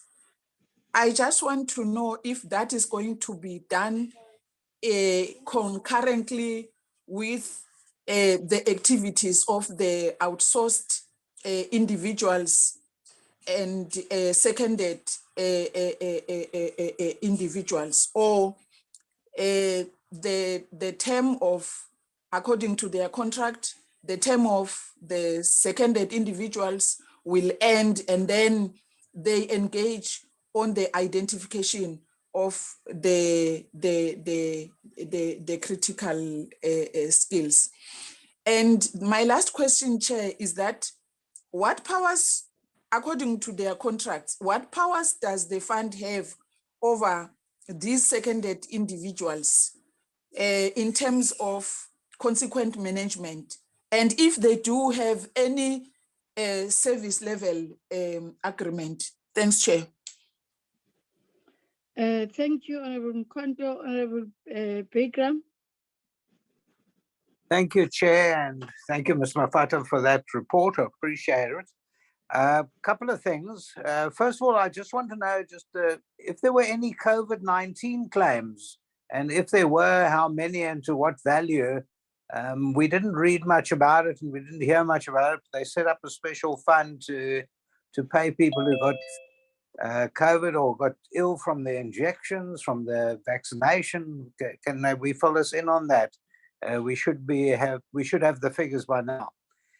Then I must admit the Commissioner has been very forthcoming and has been very quick to come back to me. I like with the UIF, I've been writing to the Commissioner on a daily basis about all sorts of issues that have arisen. And I must commend the Commissioner for getting back to me so quickly and for being so efficient in answering me. However, what does happen is then the Commissioner sends it on to an individual to look into it and assess it and come back. And there seems to be a lag then at that point, not with you, Commissioner, but with the staff that you send it on to. And I just wanted to know, have they got turnaround times? Do they actually answer back to the Commissioner? Does he ever hear anything further? It seems like it goes into a dead end. There seems to be also a lot of issues arising out of companies that have been incorrectly assessed. And again, I have written to the Commissioner about that for a few companies that have been incorrectly assessed. One in particular has asked for a meeting, and the Commissioner has agreed to a meeting, but that seems to be there. We don't get a date, so maybe if you could comment on that. Obviously, one wants to avoid any sort of liability or litigation on that sort of thing, and I'm hoping that that doesn't happen, not with me anyway. But thank you, Commissioner, for getting back to me. I really need to give a shout out for that. Thank you. Thank you, Honorable Begram. Honorable Kado. Thank you, Chair. I just had a very simple question, and that is, what is the status of those regulations that were gazetted back in October last year, affecting the status of third-party administrators? I do recall that they were withdrawn at some point. They tried to achieve something that was explicitly rejected by this committee during the deliberations on the COID amendment bill. And I know that the minister has sort of declared war on these third-party administrators. I just wanted to know what exactly is the current status of those regulations. Thanks. Thank you, Honorable Kato. Is it, you say they were rejected by the committee. Is it the committee or is it your organization? So that I get it clear.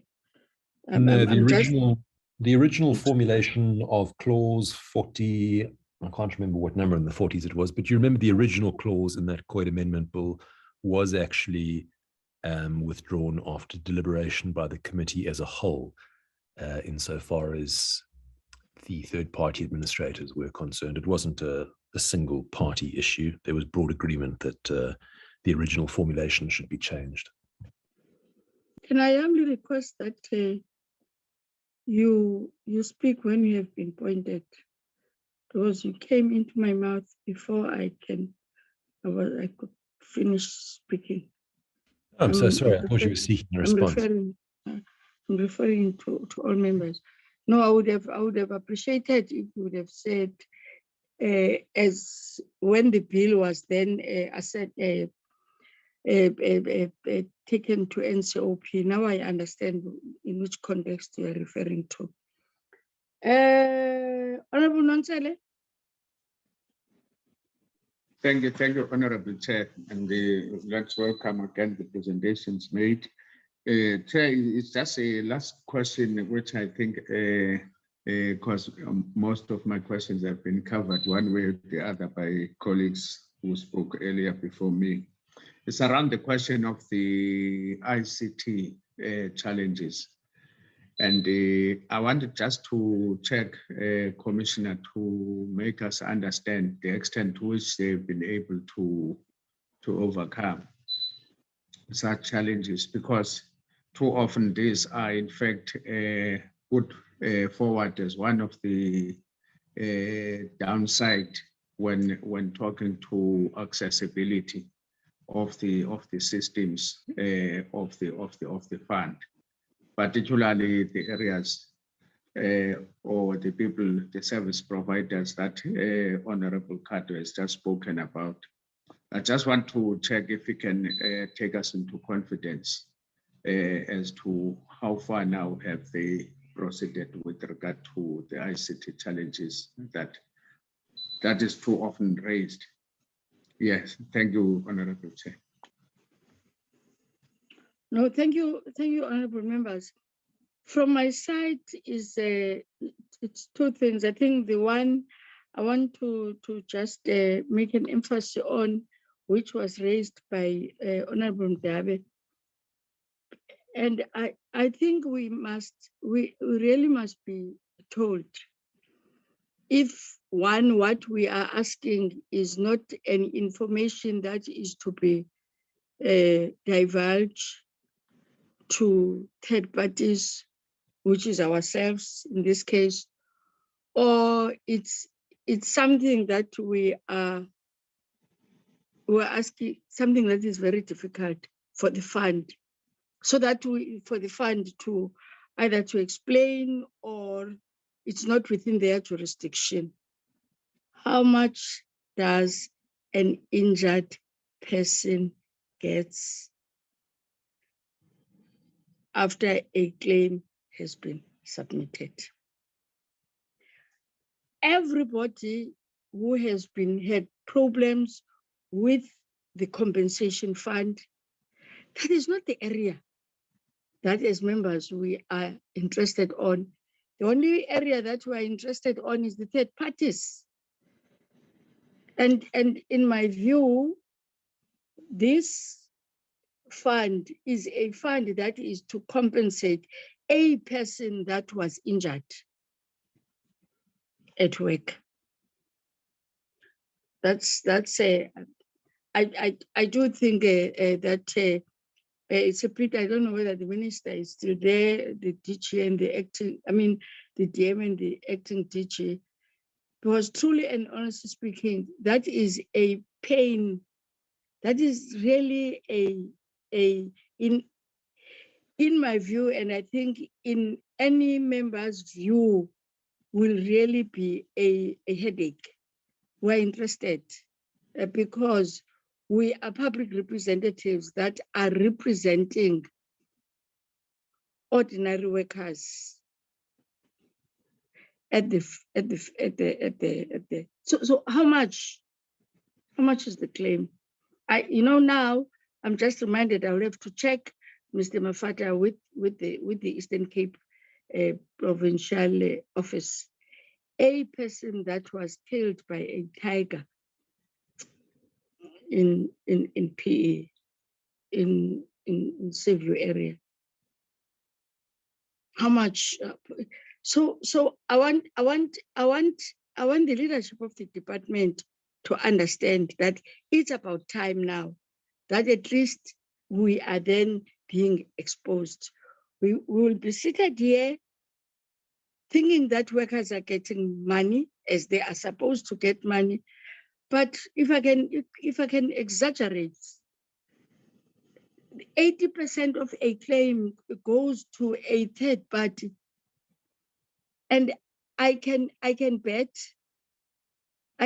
my life for a penny.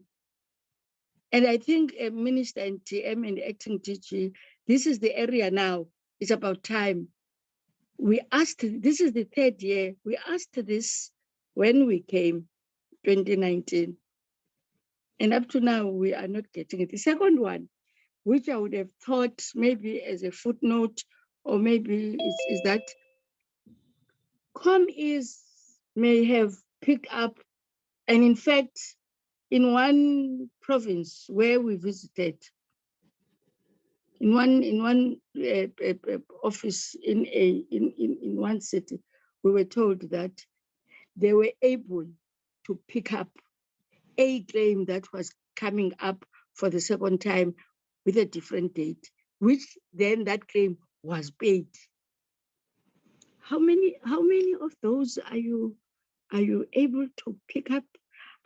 Maybe you won't be able to do that now, but I think it will be important that we are also told about the tendency, the conduct of these third parties, some of them.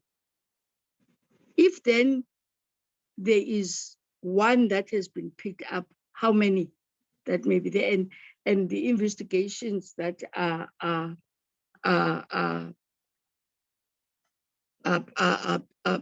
taking place. The last comment from my side, which maybe you won't be able to reflect on it now, is that is it possible for you to have a slide that is going to, even if it's not names, just numbers of claims from the private sector and claims from the public sector?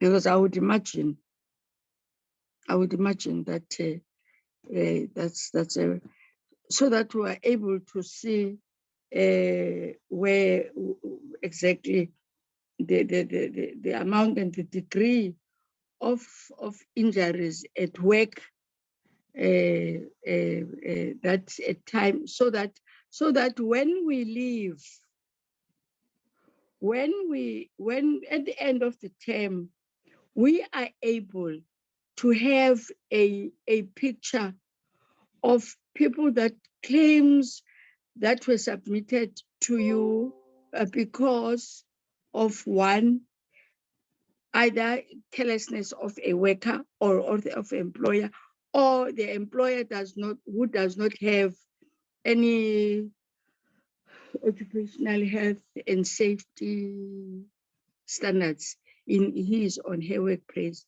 So if then that is I think that is separate from what you have presented. I think are issues that, but what Honorable Mdabe has raised in terms of how much does a worker at the end of the day gets from the compensation fund after submitting a claim. I will allow you to respond to comments and questions that have been asked. Over to you, Mr. Mafate. Thank you, Chair, and thanks to honorable members for the questions. I will then respond in the order that they were asked, Chair. So, Chair, starting with Honorable Mdabe's questions. So in the 2020-2021 financial year, we had one quarter, which was the last quarter of the year, where we did not have an audit committee. So the audit committee's term of office had come to an end in December, and the process for the finalization of the appointment of the new committee had not been completed and that was completed only towards the end of Q4. So we spent then that one quarter without an audit committee, but for all the other quarters we had, in the 2021-2022 financial year, we did not have such. And we have had all the structures of the governance structures of the fund, the advisory board, its committees, the risk committee, the audit committee have all been supportive to the fund, and where they've raised issues that we needed to correct. And if I look at what was the concerns of the audit committee, for example, in our FFs and the financial statements that we're submitting, I think the consistent thing has always been the same concerns that the AG is raising around the speed within which we deal with all the prior period errors. That is why, as part of this intervention now, we're prioritizing dealing with all these prior period issues, because they will continue to blight any other work that we do if we don't deal with those. I think that has been the main concern that they've raised over and over again when with regard to the financial statements. Getting to the issues around accounting records, I think it was also important to just highlight, just to go back in history a little bit. So the initial problems that the AG would have had with the fund around records, if you go back to prior to 2014, all processes of the compensation, and if you go 2013 beyond, everybody had to submit manual papers. All the claim forms, invoices of medical providers had to be submitted manually to the fund and had to be captured. And most of the time, hence, we were not even able to produce some of those records when they are needed for audit, because either they would get lost in transit between the provinces and head office, or between head office and the provinces, vice versa.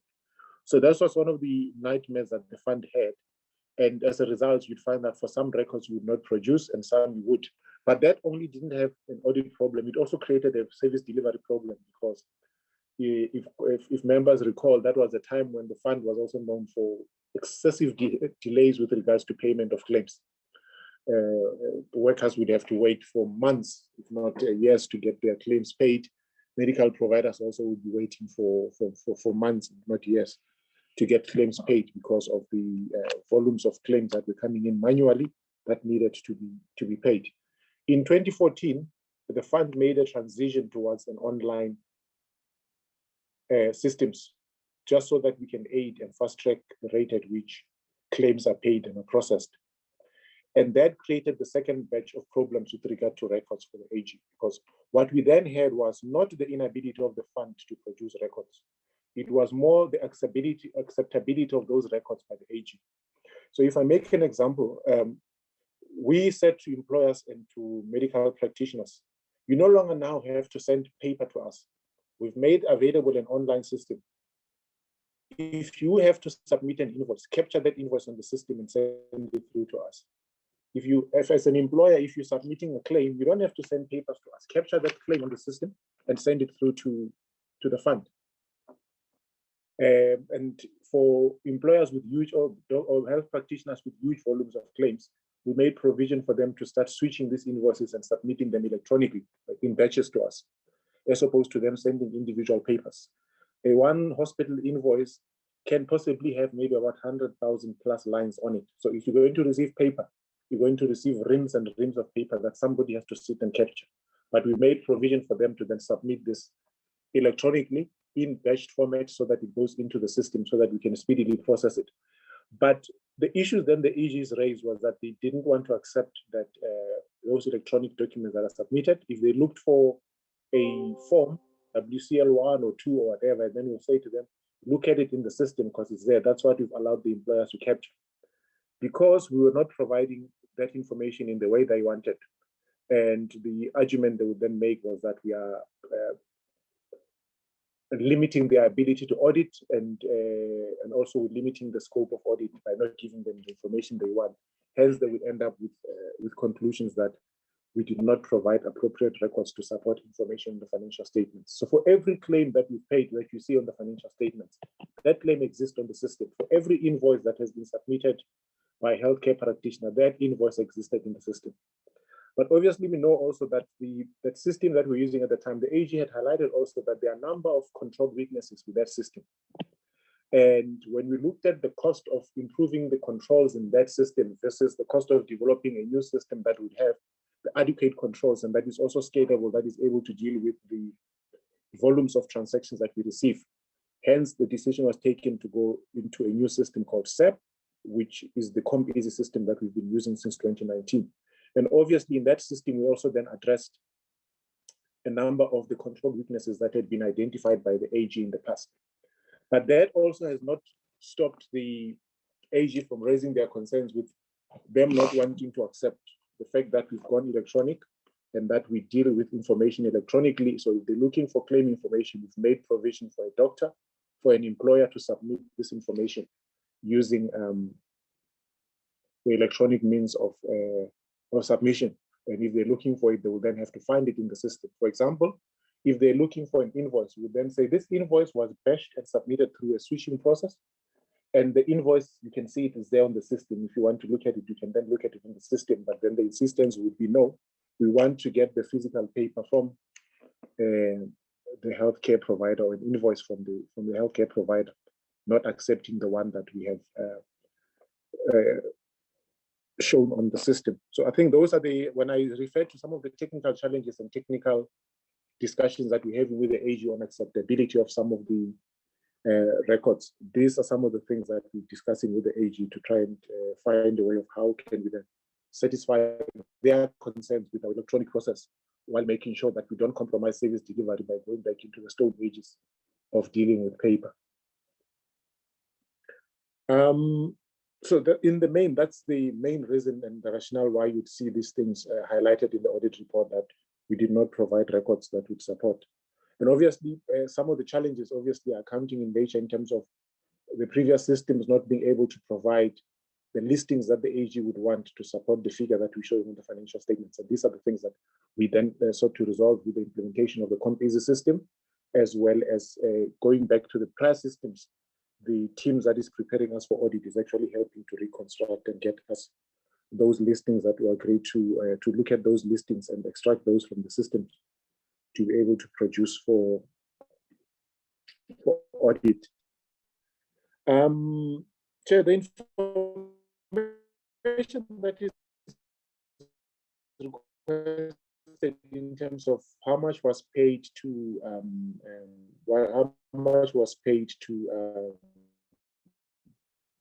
claimants and how much was paid to medical providers and so on relating to this, because the volume sought to submit share. What we will ask will then try and resubmit those so that we can look at where the limitations are on what we had submitted, so that we can then improve on it if that information that we had submitted was not acceptable, Chair.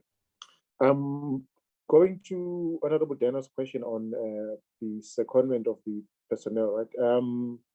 So the tender that Honorable Dana is referring to is not the same. So that tender was around the business process re-engineering, the whole redesign and development of business processes. And so at the time when we were adjudicating that particular tender, it's at the same time when we were starting the clean audit project in terms of drafting the action plan. So part of the concerns that were raised by our risk management unit, our internal audit unit, was that most of the scope and the bids that have been submitted, while they would go a long way towards redrafting and redesigning the business processes and so on, there is very little on development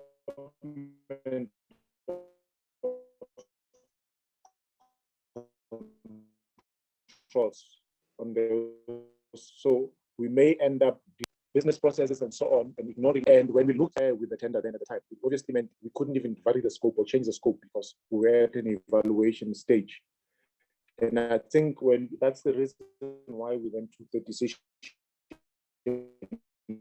not to award that tender based on the scope, the different bidders that have bid. So it's with FTMG. And the question was asked whether we went on tender or whether what process we followed here. So so the company, there is a secondment agreement that has been signed by the DG with the company that seconded resources to the fund. These resources were then appointed through a Public Service Act process, not necessarily through a procurement process.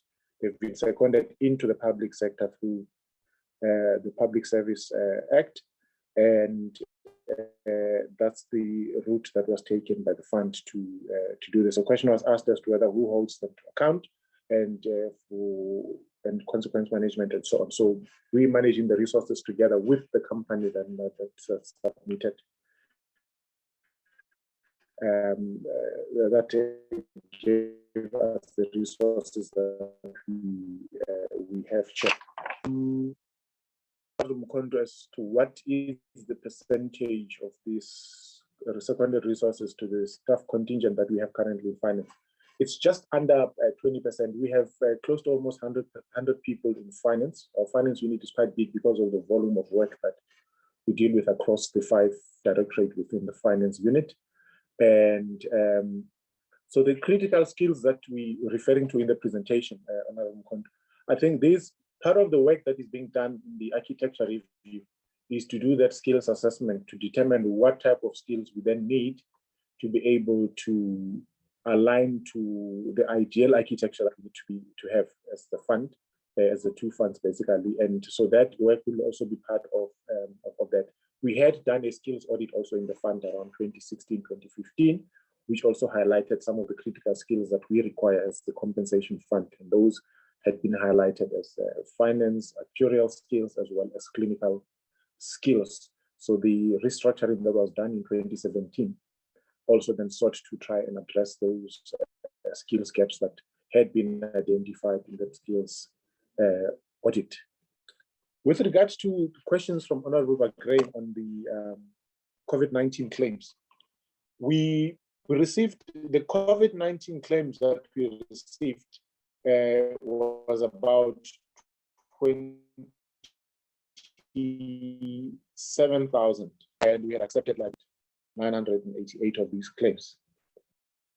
What was paid, because in most of the cases with regard to COVID-19, what we were paying for on the medical expenses side would ideally be the cost of tests and also for minor treatment for those that would then have required hospitalization.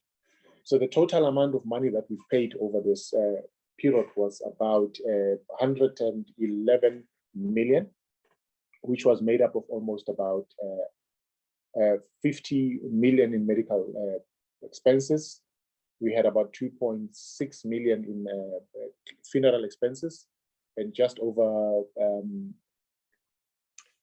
52 million in terms of pensions that we then paid out for those that ended up in permanent disablement or were deceased as a result of the COVID-19 claims.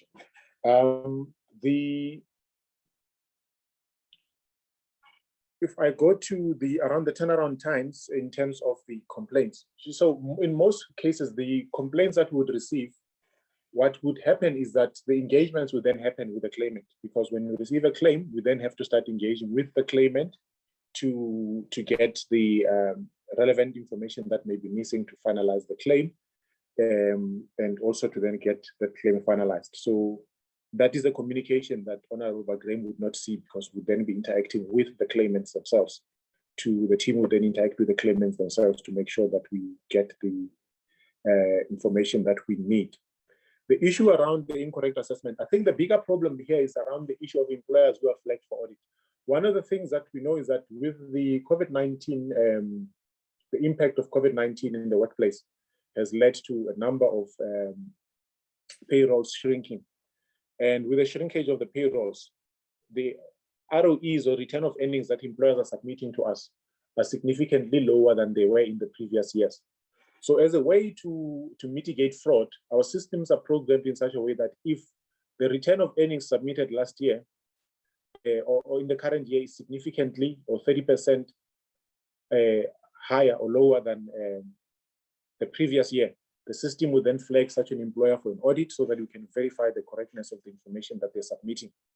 And this is also a control process, because part of the issues that the AG has raised around weaknesses in controls is our ability to verify the information that the employers are submitting to us. So while we may not have capacity to verify all employers as they submit their returns of earnings, we then do have exceptions that the system monitors, and then the system would flag such employers for audit. And once they submit the correct information, every employer who's flagged for audit, the system would send them a list of items that they would need to submit to the fund to be able to have the audit flagged. So the biggest problem we have here is that most of the employers will then rely on third parties to assist them with their COIDA work. When they do change these third parties and work with somebody else, they don't come back and inform us to change the contact details on our records. You find that even some of the employers who are flagged for audit, they never receive this email because it goes to whoever they were using previously to do this work. And it then appears as if the fund has not communicated to them to submit whatever relevant information that we have. We have ramped up capacity also in this area because we, as part of the improvement in the controls, actually want to be able to verify more than just those that are flagged for audit to clear these issues of assessments in the shortest period of time. The question by Honorable Ricardo in terms of, so we have stated in the past that the notice, not the regulation that we published last year around the fund's intention to verify banking details before we pay claims, that had nothing to do with the COIDA Amendment Bill or with the provisions that were in the COIDA Amendment Bill. That is related to the provisions in the COIDA Act as it stands, and also the responsibility in terms of the PFMA for us to make sure that we implement adequate controls over the processes of the fund. And what we have done, we have implemented the account verification system. The issue that we're dealing with in the notice was around those claims that are paid to third parties. Those are not paid to the doctor that treated the client, and they are not paid to the healthcare facility that treated the client in some of the cases. And these are claims that are vulnerable and at risk of interception if there's any fraudsters who would intercept in submitting correct banking details. And we wanted to make sure that also those who don't pay them to accounts that do not belong to the healthcare provider or to the doctor, but directly. And so what we've done, we're basically just doing a lot of work with our legal team to make sure we do not subjecting ourselves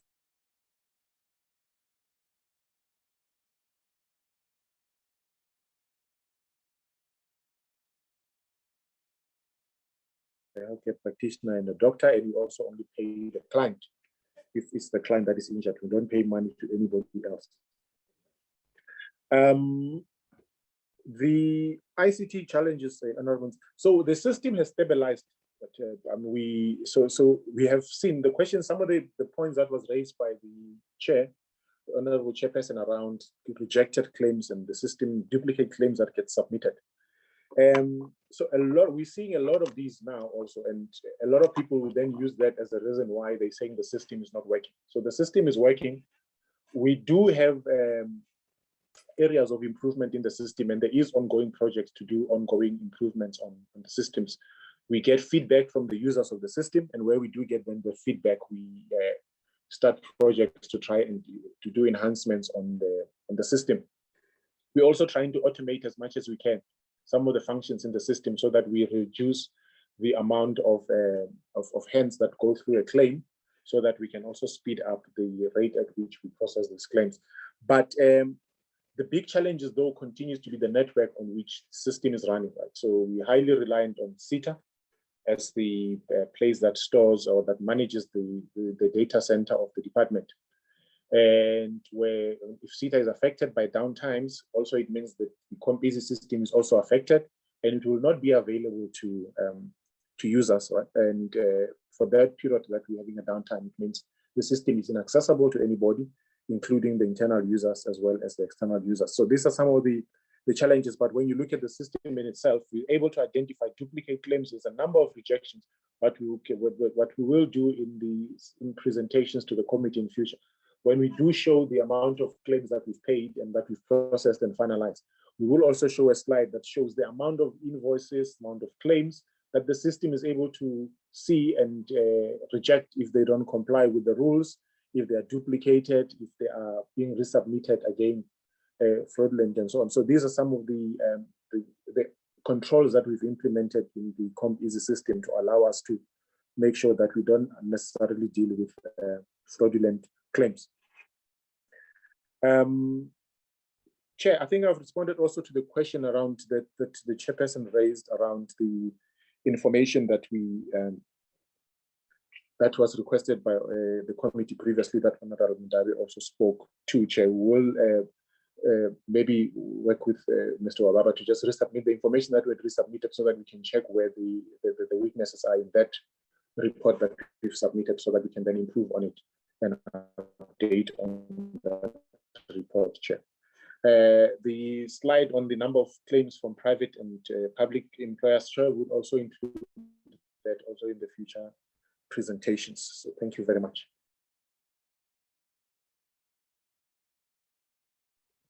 No, thank you very much, commissioners.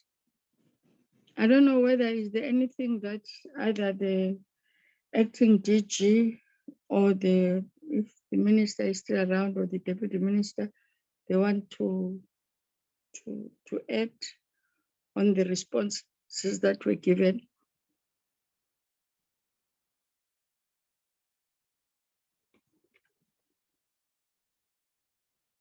If they there's nothing, I think. My hand is up, Chair. Oh, sorry, acting DG. Okay, you may. Thank you. Chair, I just want to take this time to thank the committee for the interactions, which are always eye-opening and always persuade us to up our game. And also just to add that, Chair, we heard you loud and clear with regards to the interest of the committee, where you want to see in the space of compensation fund, how much money is being paid directly to beneficiaries. And like the commissioner has said, we make that data available. We do understand the importance thereof. And I also want to flag on the issue of ICT, our ICT environment. Earlier on, when the UI commissioner was presenting, he had a slide that talks to things that keep them awake as a fund. And departmentally, Honorable Chair, one of the things that keep us awake is the whole ICT environment. And one of the things that we're driving quite comprehensively is for us to get a deviation to move out of seat.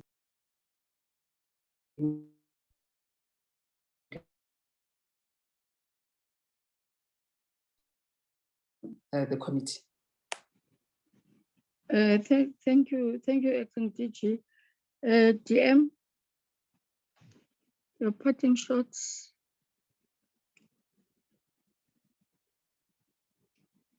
No, Chair, thank you, Honorable Chair. I thought I saw the minister in the meeting, and I was expecting that the minister will be the one who speaks.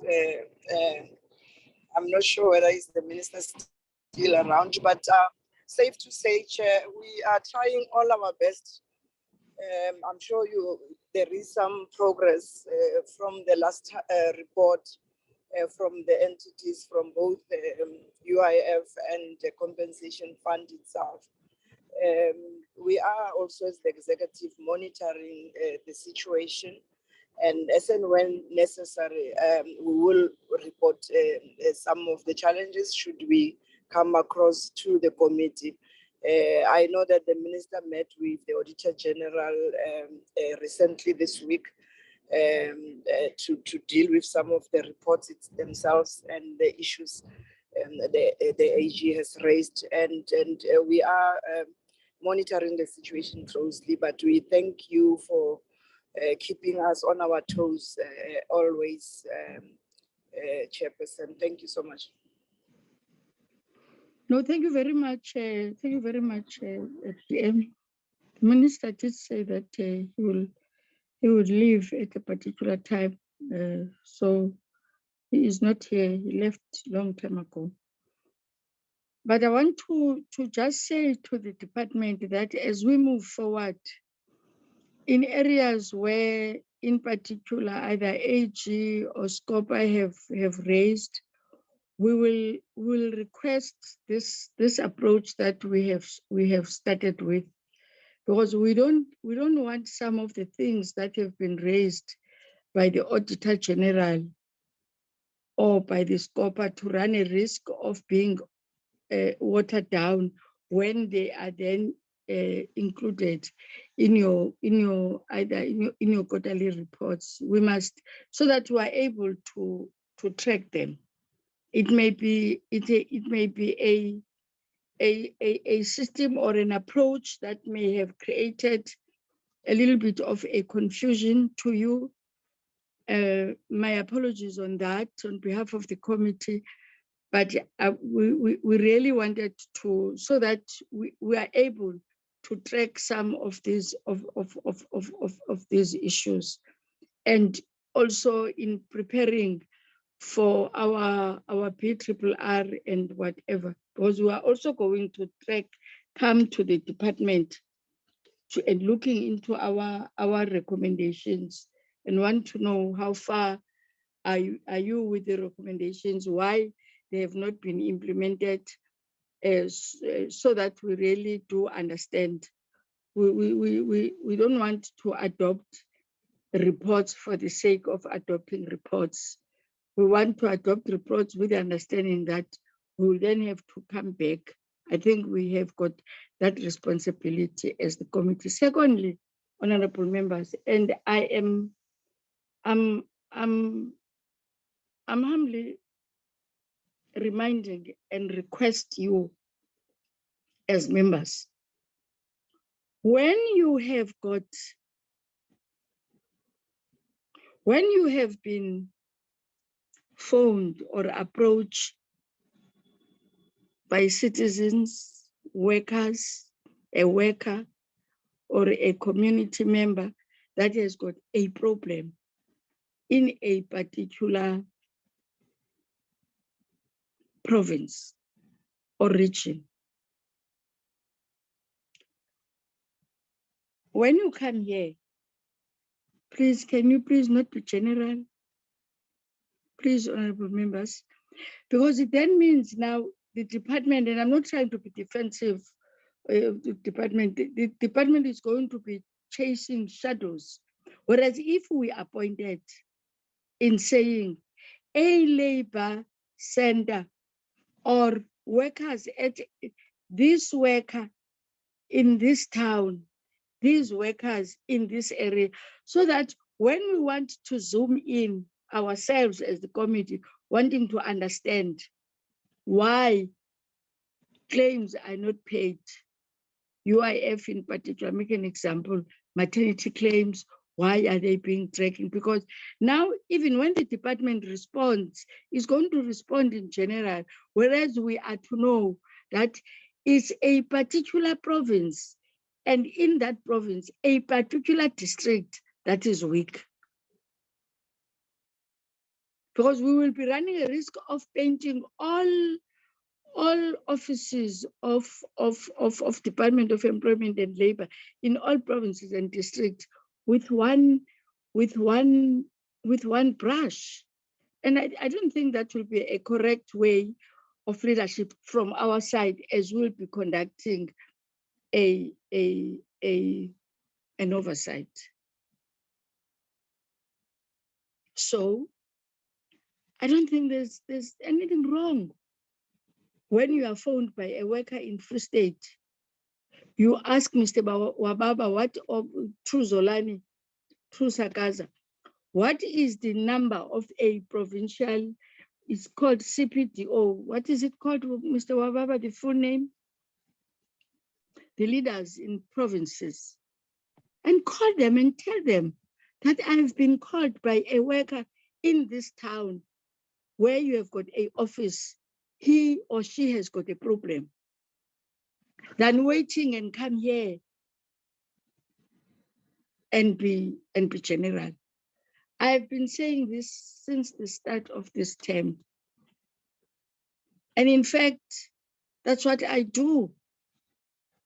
The DG, Mr. Wababa, and these provincial leaders, they will tell you, I pick up a phone and I call them. It's not because I'm doing that as a chair, but before I become a chair, I'm a public representative. I will have an interest in talking with everybody. So please, next time, I will appreciate if members can say, in the Eastern Cape, in the office in Gqeberha, I have met this, and this is what I have asked the leadership of the province, and I didn't get any joy. I sent this to the DG for it to be followed up. I'm humbly requesting that. I think as we move forward, that's what we are to do. But thank you very much. We will again look and request some of these